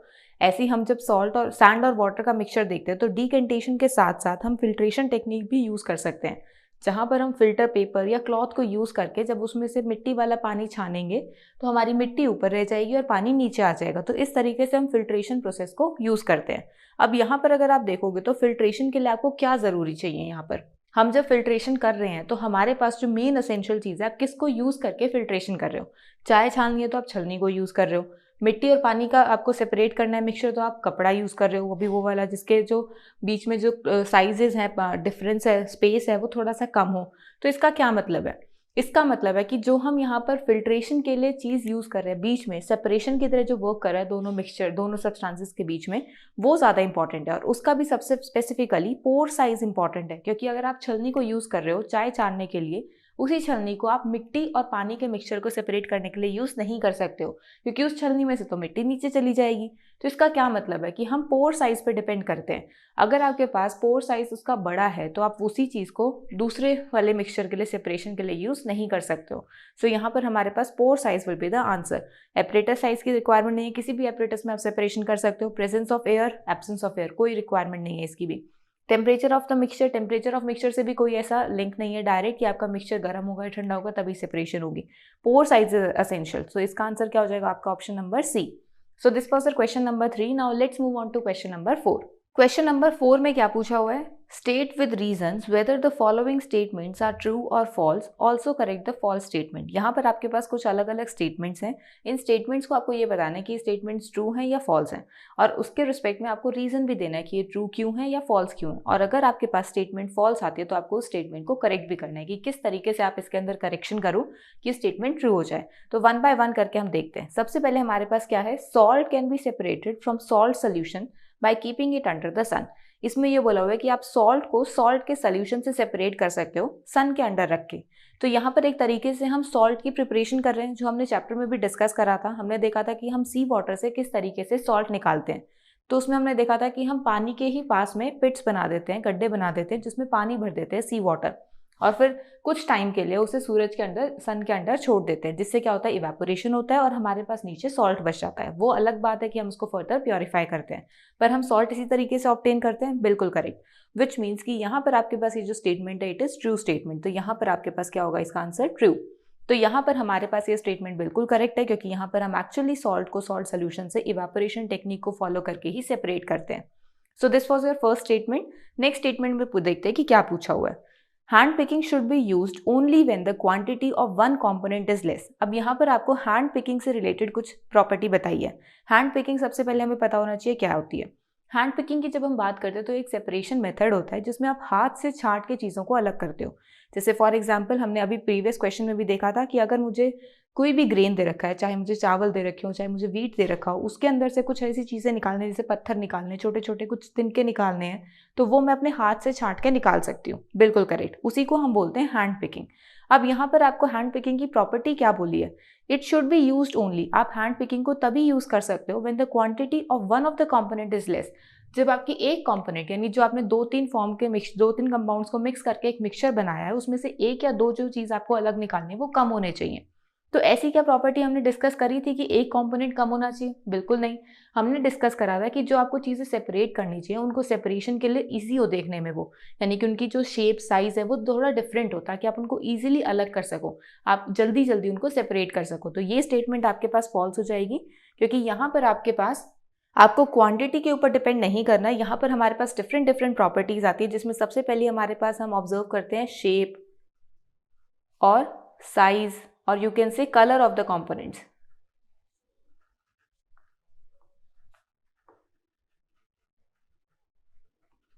आप यहाँ पर क्वांटिटी पे डिपेंड नहीं करते हो, तो इस तरीके से आप इसको करेक्ट कर सकते हो। सो नेक्स्ट मूव ऑन करते हैं हमारी थर्ड स्टेटमेंट पर। थर्ड स्टेटमेंट में क्या पूछा हुआ है, a mixture of puffed rice and rice grain can be separated bye threshing. अब यहाँ पर ये बोला हुआ है कि जो पफ्ड राइस होता है, आपको वर्ड से ही समझ में आ रहा होगा, पफ्ड मतलब फूला हुआ। फूला हुआ चावल कौन सा होता है, जो आपकी खील होती है ना, वाइट वाइट ट्रांसपेरेंट कलर की, आपको स्क्रीन पर भी दिख रही होंगी, वो होती है आपकी पफ्ड राइस। तो जब आपके पास एक मिक्सचर है पफ्ड राइस और राइस ग्रेन का, उसे आपको सेपरेट करना है, तो आप उसे कैसे सेपरेट कर सकते हो? तो यहाँ पर आपको गिवन है कि आप थ्रेशिंग को यूज करके सेपरेट कर सकते हो। बट क्या ये स्टेटमेंट करेक्ट है? थ्रेशिंग में हमने क्या डिस्कस करा था कि हम क्रॉप्स को, जो हमारी हार्वेस्टेड क्रॉप्स होती हैं, उसे एक वुडन ब्लॉक के पास आके जोर जोर से पटकते हैं, मारते हैं, जिससे क्या होता है, हमारे जो सीड्स हैं, जो ग्रेन्स हैं, वो नीचे ग्राउंड पर गिर जाते हैं। तो यहाँ पर तो हमारे पास ऑलरेडी राइस ग्रेन्स हैं और उसके कुछ पफ्ड फॉर्म है, तो यहाँ पर आप थ्रेशिंग को कैसे यूज करोगे? हमें ये पता है कि जो पफ्ड राइस होता है वो काफ़ी हल्का होता है, लाइट वेट होता है, बिल्कुल करेक्ट। तो लाइट वेट ग्रेन्स को आप हैवी वेट ग्रेन से बिल्कुल इजीली सेपरेट कर सकते हो हमारी विनोइंग टेक्निक को यूज करके। यानी यहाँ पर आप क्या बोलोगे कि this statement is false, actually they are separated by using the winnowing method. तो आपको ये ध्यान रखना है कि आपको कहाँ पर कौन सी टेक्निक को यूज करना है, कौन से सेपरेशन मेथड को यूज करना है, उसी के बाद आप अपने स्टेटमेंट्स को करेक्ट कर पाओगे। So this was your third statement. Now let's move on to statement number 4। A mixture of mustard oil and lemon water can be separated by decantation. अब यहाँ पर आपको बोला है कि आपके पास एक मिक्सचर है ऑयल का और लेमन वाटर का, यानी एक्चुअली अगर आप देखोगे तो आपके पास ऑयल और वाटर का मिक्सचर है, और हमें अच्छे से पता है कि जब भी हमारे पास ऑयल और वाटर का मिक्सचर होता है वो सेपरेट नहीं होते हैं, हमारे पास एक डिफरेंट लेयर की फॉर्मेशन हो जाती है दोनों में, और वहाँ हम इजीली डिकेंटेशन को फॉलो करके हमारे मिक्सचर को सेपरेट कर सकते हैं। तो ये स्टेटमेंट आपकी बिल्कुल करेक्ट है। So this is your true statement. Now let's move on towards your next statement. Next statement में क्या पूछा हुआ है, sieving is use to separate a mixture of rice flour and water. अब यहाँ पर ये बोला हुआ है कि आपके पास एक सेपरेशन टेक्निक है सीविंग, जिससे आप राइस फ्लोर और वाटर को सेपरेट कर रहे हो। सबसे पहले हमें सीविंग के बारे में पता होना चाहिए। सीविंग हमने देखा था, हमारा एग्जाम्पल, जब आपके घर पे आटा छाना जाता है, तो जब आटा छानते हैं तो जिस छलनी को यूज कर रहे हैं उससे क्या हो रहा है, आपके पास जो फाइन पार्टिकल्स हैं आटे के, पतले वाले पार्टिकल्स हैं, वो तो नीचे प्लेट में आ जाते हैं, और जो मोटा मोटा सा दाना रह जाता है आटे के अंदर वो आपके ऊपर छलनी में आ जाते हैं। यानी एक तरीके से आप सॉलिड को सॉलिड से सेपरेट करते हो सीविंग टेक्निक को यूज करके। लेकिन यहाँ पर आपके पास कौन सा मिक्सचर गिवन है, राइस फ्लोर, यानी एक तो आटा ही गिवन है और दूसरा वाटर है। आटे और वाटर के मिक्सचर को, यानी सॉलिड और लिक्विड के मिक्सचर को आप इजीली सेपरेट नहीं कर सकते हो सीविंग से, सीविंग टेक्निक को हम वहां पर यूज नहीं कर सकते।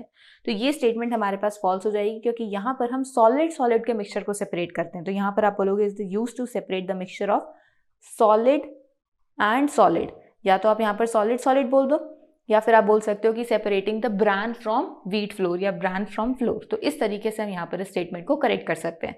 सो this was the statement number 5 and along with it your question number 4 is completed. Now let's move on to question number 5। Question number 5 में क्या पूछा हुआ है, match the mixture in column 1 with their method of separation in column 2। यहाँ पर आपके पास दो columns given है, जिसमें आपके पास कॉलम 1 में तो मिक्सचर है और कॉलम 2 में आपके पास सेपरेटिंग टेक्निक्स है। तो आपको यहाँ पर ये मैच करना है कि किस मिक्सचर को आप किस सेपरेटिंग टेक्निक को यूज करके सेपरेट कर सकते हो। सो वन बाय वन करके हम देखते हैं। सबसे पहले आपको यहाँ पर गिवन है ग्राम flour mixed with the black grams, यानी एक तरीके से आपके पास आटा जो है वो चने के साथ मिक्स हो रखा है। यानी कि आपके पास दोनों ही सॉलिड चीज़ें हैं। तो जब भी हमारे पास दो सॉलिड चीज़ें होती है, स्पेसिफिकली जब हम आटे से कोई सॉलिड चीज़ निकालते हैं तो हम वहाँ पर क्या यूज़ करते हैं, सीविंग टेक्निक को यूज़ करते हैं। तो यहाँ पर आपके पास ये ऑप्शन नंबर डी में अवेलेबल है, विच मीन्स आपका जो ये gram flour mixed with the black grams है, ये आप सेपरेट कर सकते हो by using your sieving techniques. So यहाँ पर आप इस तरीके से इसको मैच करोगे। नेक्स्ट देखते हैं क्या बोला हुआ है, chalk powder mixed with water, यानी अब यहाँ पर आपने चॉक पाउडर को वाटर में मिक्स कर दिया है। अब आपने नोटिस करा होगा कि जब भी हम चॉक पाउडर को वाटर में मिक्स करते हैं वो एक्चुअली आपका सैंड और वाटर के जैसा ही आपको मिक्सचर देता है, क्योंकि वहाँ पर भी आपके पास क्या होता है, सैंड जो है वो पानी में पूरे तरीके से मिक्स नहीं होती, ऐसे ही जो चॉक पाउडर है वो भी पानी में पूरे तरीके से मिक्स नहीं होता है। अगर आप उसको थोड़ी देर के लिए छोड़ोगे तो वो भी सेटल डाउन हो जाएगा। तो यहाँ पर आपके पास दो प्रोसेस हो सकते हैं, या तो आप इसको फिल्ट्रेशन में जाओ या फिर इसके अंदर डिकेंटेशन में जाओ। तो आप इसमें दोनों में से किसी भी ऑप्शन के साथ जा सकते हो। बट आपको अगर जब इस तरीके से मैच द कॉलम गिवन हो जिसमें आपके पास स्पेसिफिकली लिमिटेड चीज़ें हैं कि आप यहाँ पर अगर इसको किसी के साथ भी मैच करोगे तो हो सकता है वो दूसरे वाले ऑप्शन के साथ ना जाए, तो इसको अभी हम पॉज पे डालते हैं, क्योंकि यहाँ हमारे पास दो ऑप्शंस बन रहे हैं, which is decantation and filtration, क्योंकि दोनों से ही हम इसको ईजिली सेपरेट कर सकते हैं। पहले थर्ड वाले पर चलते हैं, कॉर्न मिक्सड विद पोटैटोज। अब यहाँ पर कॉर्न मिक्सड विद पोटैटोज बोला है। कॉर्न मिक्सड विद पोटैटोज का क्या मतलब होता है, कॉर्न होता है जो मक्का होता है, जो आपके मक्के के छोटे छोटे अलग अलग दाने निकाल रखे होते हैं ना, उनको आपने पोटैटोज के साथ, आलू के साथ मिक्स कर दिया, तो आपको तो बहुत इजीली दोनों चीज़ें दिख रही हैं, आलू भी दिख रहा है, कॉर्न भी दिख रहा है। तो ये तो आप हैंड पिकिंग प्रोसेस से ही सेपरेट कर सकते हो, तो यहाँ पर हम इसे हैंड पिकिंग के साथ मैच करेंगे। नेक्स्ट हमारे पास है iron powder mixed with the sawdust. अब आपके पास डस्ट पार्टिकल्स, जो भी सॉडस्ट है, कोई भी पाउडर है, उसके साथ आपके आयरन के पार्टिकल्स जो है, वो आयरन का जो पाउडर है वो मिक्स हो गया है। अब आयरन का पाउडर आप उसमें से कैसे निकालोगे, दोनों ही पाउडर है, तो यहाँ पर आप सीविंग टेक्निक को यूज़ नहीं करोगे, ये ध्यान रखना है। सॉलिड सॉलिड वाला मिक्सचर यहाँ पर यूज़ नहीं होगा। एक्चुअल में यहाँ पर आयरन पाउडर है, तो हम यहाँ पर मैग्नेटिक सेपरेशन टेक्निक को यूज़ करेंगे, क्योंकि आयरन जो वो मैग्नेट की तरफ अट्रैक्ट होता है। सो यहाँ पर हम मैग्नेटिक सेपरेशन टेक्निक यूज़ करेंगे। नेक्स्ट आपसे पूछा हुआ है oil mixed with water, oil और वाटर। ऑब्वियसली ये तो हमने बहुत बार करा है, डिकेंटेशन, क्योंकि दोनों ही मिक्स नहीं होते हैं। तो अब यहाँ पर आप कंफ्यूजन अपनी दूर कर सकते हो। डिकेंटेशन, फिल्ट्रेशन, दो हमारे पास मेथड्स बचे हैं और हमारे पास यहाँ पर दो ही मिक्सचर्स बचे हैं। यहाँ मैंने आपको बोला था कि डिकेंटेशन और फिल्ट्रेशन दोनों से सेपरेट हो सकता है, लेकिन ये आपका सिर्फ और सिर्फ डिकेंटेशन से ही सेपरेट हो सकता है। तो इसे आप मैच करोगे डिकेंटेशन के साथ और इसे आप मैच करोगे अपने फिल्ट्रेशन के साथ। सो इस तरीके से हम यहाँ पर हमारे सारे ऑप्शंस को मैच कर सकते हैं और हमारे सारे के सारे मिक्सचर्स जो है वो अपने पर्टिकुलर मिक्सिंग टेक्निक से, सेपरेटिंग टेक्निक से सेपरेट करे जा सकते हैं। आपको यहाँ पर जब भी इस तरीके की कोई कन्फ्यूजन हो, पहले बाकी सारे क्वेश्चंस को अटेम्प्ट कर लो, ताकि आप उस कन्फ्यूजन को लास्ट में दूर कर सको, क्योंकि अगर आपके पास कन्फ्यूजन क्रिएट हो रही है तो वो कहीं ना कहीं लास्ट में आपके पास वो मैच होएगा, जिससे आप वहाँ पर उसको फर्दर करेक्ट कर सकते हो। सो this was your question number 5। I hope आपको इस क्वेश्चन को करने के बाद सारे के सारे जो मिक्सचर्स है और उनकी जो सेपरेटिंग टेक्निक्स है वो क्लियर हो गई होगी। Now let's move on to question number 6। Question number 6 में क्या पूछा हुआ है, in what situation would you use decantation instead of filtration to separate solids from liquids.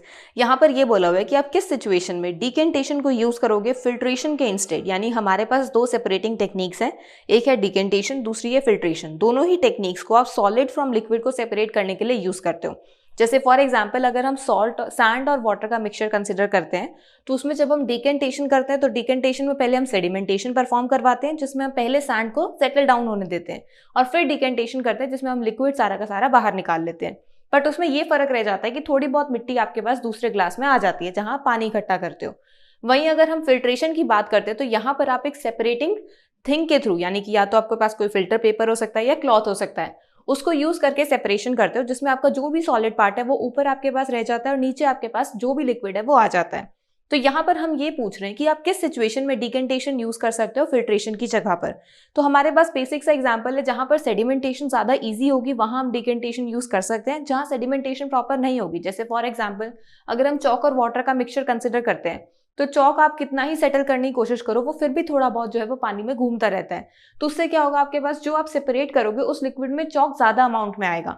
तो यहाँ पर आप क्या बोल सकते हो, जिसमें सेडिमेंटेशन प्रोसेस थोड़ा इजी हो जाएगा, थोड़ा फास्ट होगा, वहां हम डिकेंटेशन यूज कर सकते हैं।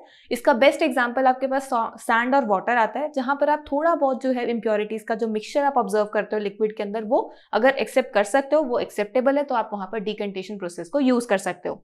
तो बस इसी तरीके से आप इस क्वेश्चन को आंसर करोगे। सो इस क्वेश्चन को आप आंसर कैसे करोगे, We use decantation instead of filtration when solid particles are large and heavy enough to settle at the bottom of liquid, making it easier to pour off the liquid. हम तब decantation use करते हैं filtration की जगह पर जब हमारे solid particles इतने heavy और large होते हैं कि वो settle down हो सके bottom of liquid पर easily. For example, separating sand from water using decantation process is faster and simpler method than filtration. Filtration के comparison में fast process भी है और simple भी है. Simple कैसे? क्योंकि हमें इसमें कोई और extra चीज यूज करने की जरूरत नहीं है. If some residual impurity in the liquid is acceptable, लेकिन ये प्रोसेस आप तभी कर सकते हो जब आप लिक्विड में थोड़ी बहुत इम्प्योरिटीज एक्सेप्ट कर सको.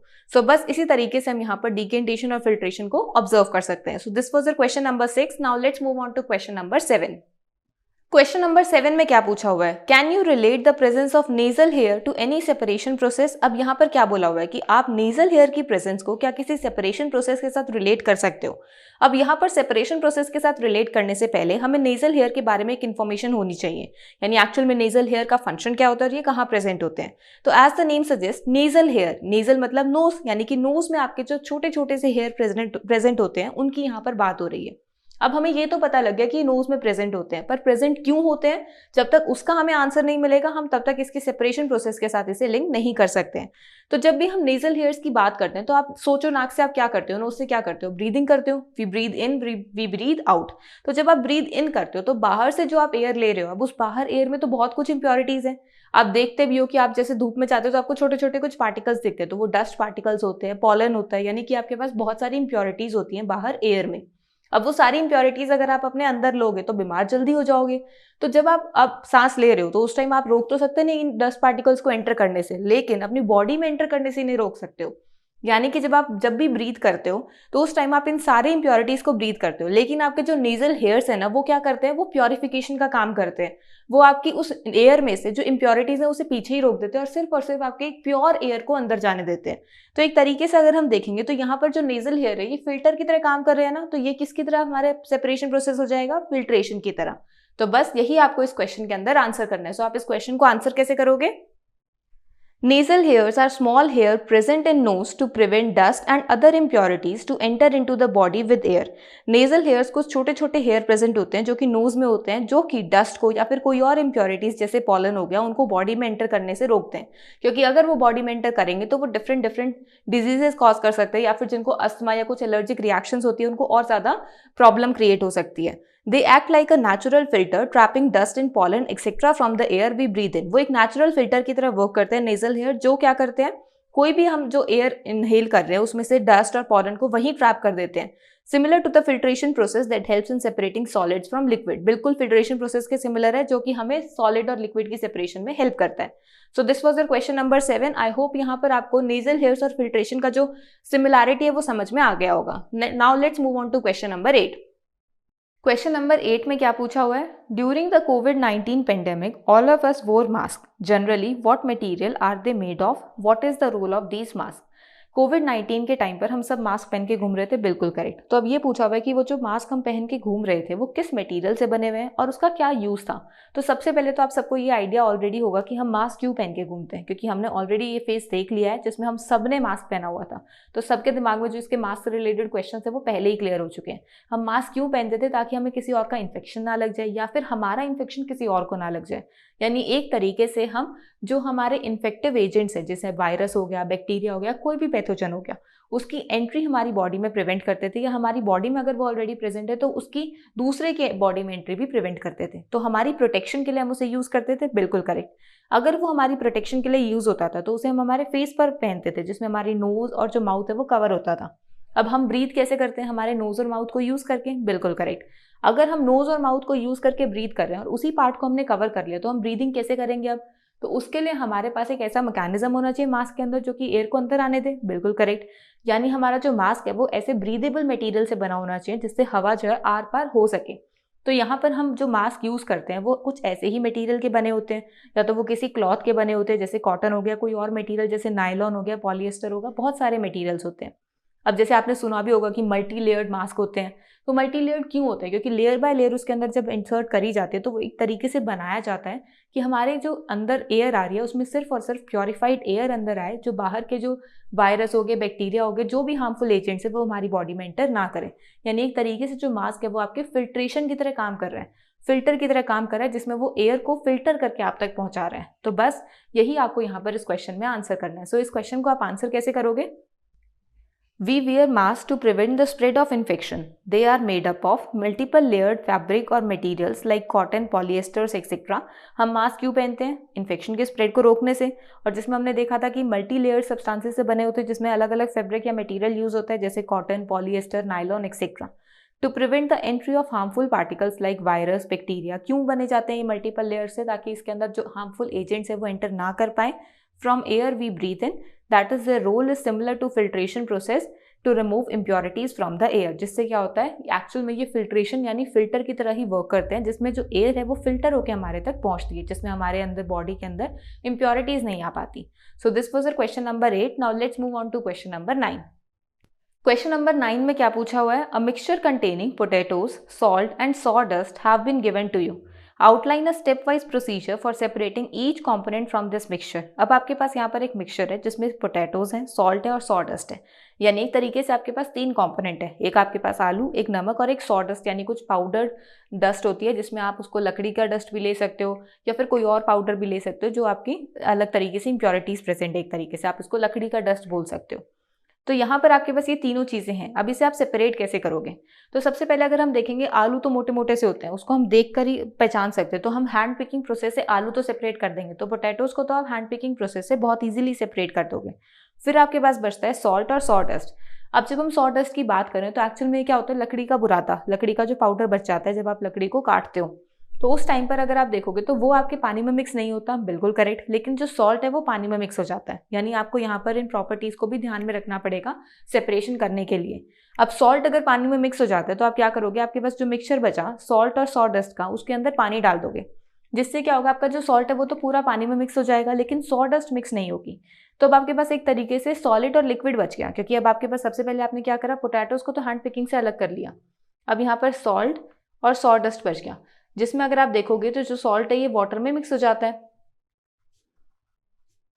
अब अगर ये वाटर में मिक्स हो जाता है तो ये तो पूरा आपके पास एक लिक्विड सोल्यूशन बन गया, यानी यहाँ तो आपके पास ये लिक्विड बन चुका है और ये आपके पास बच जाता है सॉलिड। अब इस लिक्विड को सॉलिड से सेपरेट करने के लिए हम क्या करेंगे, सॉलिड लिक्विड का जो सेपरेशन होता है हम यहाँ पर फिल्ट्रेशन करेंगे। तो जब आप यहाँ पर फिल्ट्रेशन करोगे तो फिल्ट्रेशन से क्या होगा, आपके पास ऊपर आपके पास फिल्ट्रेट के ऊपर आपके पास जो सॉलिड बचेगा वो हो जाएगा सॉडस्ट, और नीचे जो फिल्ट्रेट आएगा वो लिक्विड आ जाएगा। अब जो नीचे लिक्विड आ रहा है आपके पास, वहां पर आपके पास सॉल्ट और वाटर का मिक्सचर है। आपने 2 चीजें ऑलरेडी सेपरेट कर ली अपने मिक्सचर से, पोटैटोज एंड सॉडस्ट। अब सॉल्ट और वाटर में से यानी सॉल्ट सोल्यूशन में से अगर आपको सॉल्ट निकालना है तो हमें बहुत अच्छे से पता है यहाँ पर हम इवेपोरेशन टेक्निक को यूज करेंगे, जिससे आपका जो पानी है वो उड़ जाएगा और सिर्फ सॉल्ट बचेगा। सो इस प्रोसेस को आप यहाँ पर स्टेप बाय स्टेप मेंशन करोगे। तो यहाँ पर आप इसे कैसे आंसर करोगे? सबसे पहले हम क्या करेंगे, hand pick the potatoes out of the mixture. ये हमारे पास फर्स्ट स्टेप है। सेकेंड स्टेप आएगा हमारे पास, add water to the remaining mixture to dissolve the salt. फिर हम क्या करेंगे, जो हमारे पास रिमेनिंग मिक्सचर बचेगा उसमें वाटर डाल देंगे, जिससे सॉल्ट जो वो मिक्स हो जाएगा। फिर हम क्या करेंगे, filter the mixture to separate the salts from salt solution. Filter कर लिया। अब हमारे पास सॉल्ट सोल्यूशन बच गया, तो यहाँ पर हम इवेपोरेशन करेंगे, evaporate the water from salt solution to obtain the salt. इस तरीके से हम हमारी तीनों चीजों को अलग अलग सेपरेट करके निकाल सकते हैं। So this was the question number 9। Now let's move on to question number 10। Question number 10 में क्या पूछा हुआ है, read the following story titled intelligent Leela and take the most appropriate options. Provide a suitable title of your choice for the paragraph. अब यहाँ पर आपके पास एक पैराग्राफ गिवन है जिसमें ऑलरेडी एक टाइटल दिया हुआ है जिसका इंटेलिजेंट लीला। अब यहाँ पर कुछ ना कुछ आपको यहाँ ऑप्शंस दे रखे हैं। सबसे पहले तो आपको इन ऑप्शंस में से आइडेंटिफाई करना है कि कौन सा करेक्ट यहाँ पर वर्ड यूज हो सकता है। उसके बाद आप इस पूरे पैराग्राफ को पढ़ने के बाद ये भी बताओगे कि इस इंटेलिजेंट लीला के अलावा आप कौन सा टाइटल यहाँ पर ऑब्जर्व कर सकते हो। तो सबसे पहले पैराग्राफ को स्टडी करते हैं, क्या पूछा हुआ है इसके अंदर, कैसे कैसे हम इसको आंसर करते जाएंगे। सबसे पहले यहाँ बोला हुआ है, Leela was working in a farm with her father when she realized that they left their drinking water at home. Leela अपने पापा के साथ फार्म में काम कर रही थी, खेत में काम कर रही थी, तो उसको एकदम से ध्यान आया कि उसने जो पीने वाला पानी था वो तो घर ही छोड़ दिया। Before her father felt thirsty और हंग्री। अब यहाँ पर आपके पास ऑप्शन आ गया। अब उसके पापा को वो सोच रहे हैं कि पापा को प्यास लगने से पहले या भूख लगने से पहले। She went to the nearby pond to fetch some water और ग्रेन्स। अब यहाँ पर क्या हो रहा है, पानी की बात हो रही है, विच मीन्स उसके पापा को प्यास लगेगी। So before her father felt thirsty. So प्यास लगने से पहले उसने क्या सोचा कि वो आसपास जो पॉन्ड है उस तक जाके वहां से कुछ ना कुछ पानी ले आएगी, तो fetch some water from the pond. After obtaining some water in the container she notice that the water was muddy. अब जब वो पानी ले आई है पॉन्ड से तो वो देख रही है कि जिस कंटेनर में उसने पानी डाला था उसको देख रही है ये मिट्टी वाला पानी है इसमें तो। एंड फिट और अनफिट फॉर ड्रिंकिंग। अब मिट्टी वाला पानी फिट होता है या अनफिट होता है? ऑब्वियसली अनफिट होता है, हम उसको नहीं पीते हैं, उसको हमें साफ करके पीना चाहिए। तो यहाँ पर अनफिट फॉर ड्रिंकिंग है। To purify the water she kept it for some time. तो उसने क्या सोचा कि इसको प्योरीफाई करने के लिए इसको थोड़ी देर छोड़ देती हूँ। यानी हम यहाँ पर क्या कर रहे हैं, वो जो हमारा डिकेंटेशन सेडिमेंटेशन वाला था ना, या फिर फिल्ट्रेशन वाला, इनमें से हम कोई भी प्रोसेस यूज कर सकते हैं। मिट्टी से तो हम इजीली पानी को अलग कर सकते हैं। एंड देन शी फिल्टर्ड और चर्न्ड द मडी वाटर। तो यहाँ पर मडी वाटर को फिल्टर करा जाता है। तो filtered the muddy water using a piece of paper और मसलिन क्लॉथ। अब यहाँ पर आपको मिट्टी अलग करनी है तो आप पेपर को यूज करोगे या मसलिन क्लॉथ को यूज करोगे? मैंने आपको बताया था कि अगर आप पेपर यूज करोगे तो जो आपका पेपर है वो तो फट जाएगा पानी की वजह से। हम यहाँ पर मसलिन क्लॉथ को यूज करेंगे। So by using a piece of muslin cloth Leela then cooled और boiled the water for about 10 minutes. अब उसने पानी तो अलग कर लिया लेकिन अभी भी क्या है, वो प्योर तो नहीं है क्योंकि वो उसने पॉन्ड से कलेक्ट करा है। तो वो उसको कूल करेगी, बॉईल करेगी। आप सबने सुना होगा कि जब भी कोई बीमार होता है तो डॉक्टर उसको प्रिस्क्राइब करता है कि पानी उबाल के फिर ठंडा करके इसको देना, जिससे क्या होता है उसके अंदर कुछ भी इम्प्योरिटीज वगैरह होंगी या कुछ बैक्टीरिया होंगे वो खत्म हो जाएंगे। तो यहाँ पर बॉइलिंग करी जाएगी। So Leela then boiled the water for about 10 minutes in a covered pan after cooling और बॉइलिंग। अब उसने बॉइल करा है तो after boiling she filtered churned it again. Churn तो करेंगे नहीं, ब्लेंड नहीं करेगी वाटर को, सो शी फिल्टर्ड अगेन। तो उसने फिर से वाटर को फिल्टर कर लिया। एंड मेड इट फिट और अनफिट। अब उसके पास बॉइलिंग के बाद वो पानी कैसा हो जाएगा, फिट हो जाएगा। So made it fit for drinking. She serve this water to her father while having food. अब खाना खाते हुए उसने ये पानी अपने पापा को दिया। Who blessed her and appreciated her efforts. जिसने उसको आशीर्वाद भी दिया और उसके एफर्ट्स को भी अप्रिशिएट किया कि तुमने बहुत अच्छे से ये काम करा है, तुमने बहुत अच्छे से पानी को सेपरेट करा है या फिर पानी को प्योरीफाई करा है। सो ये तो हमने हमारी पूरी की पूरी स्टोरी पढ़ ली और इसके अंदर जो भी हम ऑप्शंस हमारे पास थे उनको हमने टिक करते गए, जो करेक्ट ऑप्शंस यहाँ पर आ रहे हैं। अब हमें इसके लिए एक सूटेबल टाइटल सोचना है। अब यहाँ पर अगर आप देखोगे तो एक तरीके से जो लीला है वही पूरी स्टोरी में काम करती है हमें दिख रही है, और वो मेन क्या कर रही है, वाटर को प्योरीफाई कर रही है। तो यहाँ पर आप उसी से रिलेटेड कुछ यहाँ पर अपना टाइटल बना सकते हो, सोच सकते हो। तो यहाँ पर आप ये सोच सकते हो कि लीलास वाटर प्योरिफिकेशन प्रोसेस या फिर लीलास क्लेवर वाटर प्योरिफिकेशन। अब जो भी आपके दिमाग में कुछ टाइटल इस तरीके का है आप यहाँ पर वो यूज कर सकते हो। तो मैं यहाँ पर आपको टाइटल दे रही हूँ leelas clever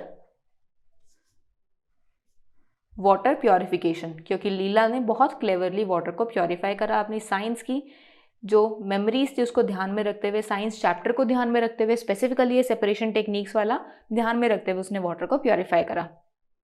so this was your question number 10 and along with it हमारे सारे के सारे बैक एक्सरसाइज के क्वेश्चंस कवर हो गए हैं। आई होप आपको सारे के सारे क्वेश्चंस अच्छे समझ में आ गए होंगे। अगर फिर भी किसी को कोई डाउट है तो आप कमेंट सेक्शन में पूछ सकते हो। So with this, our back exercise is completed. So if you like the video, then do like and share the video and also subscribe to our channel. Thank you.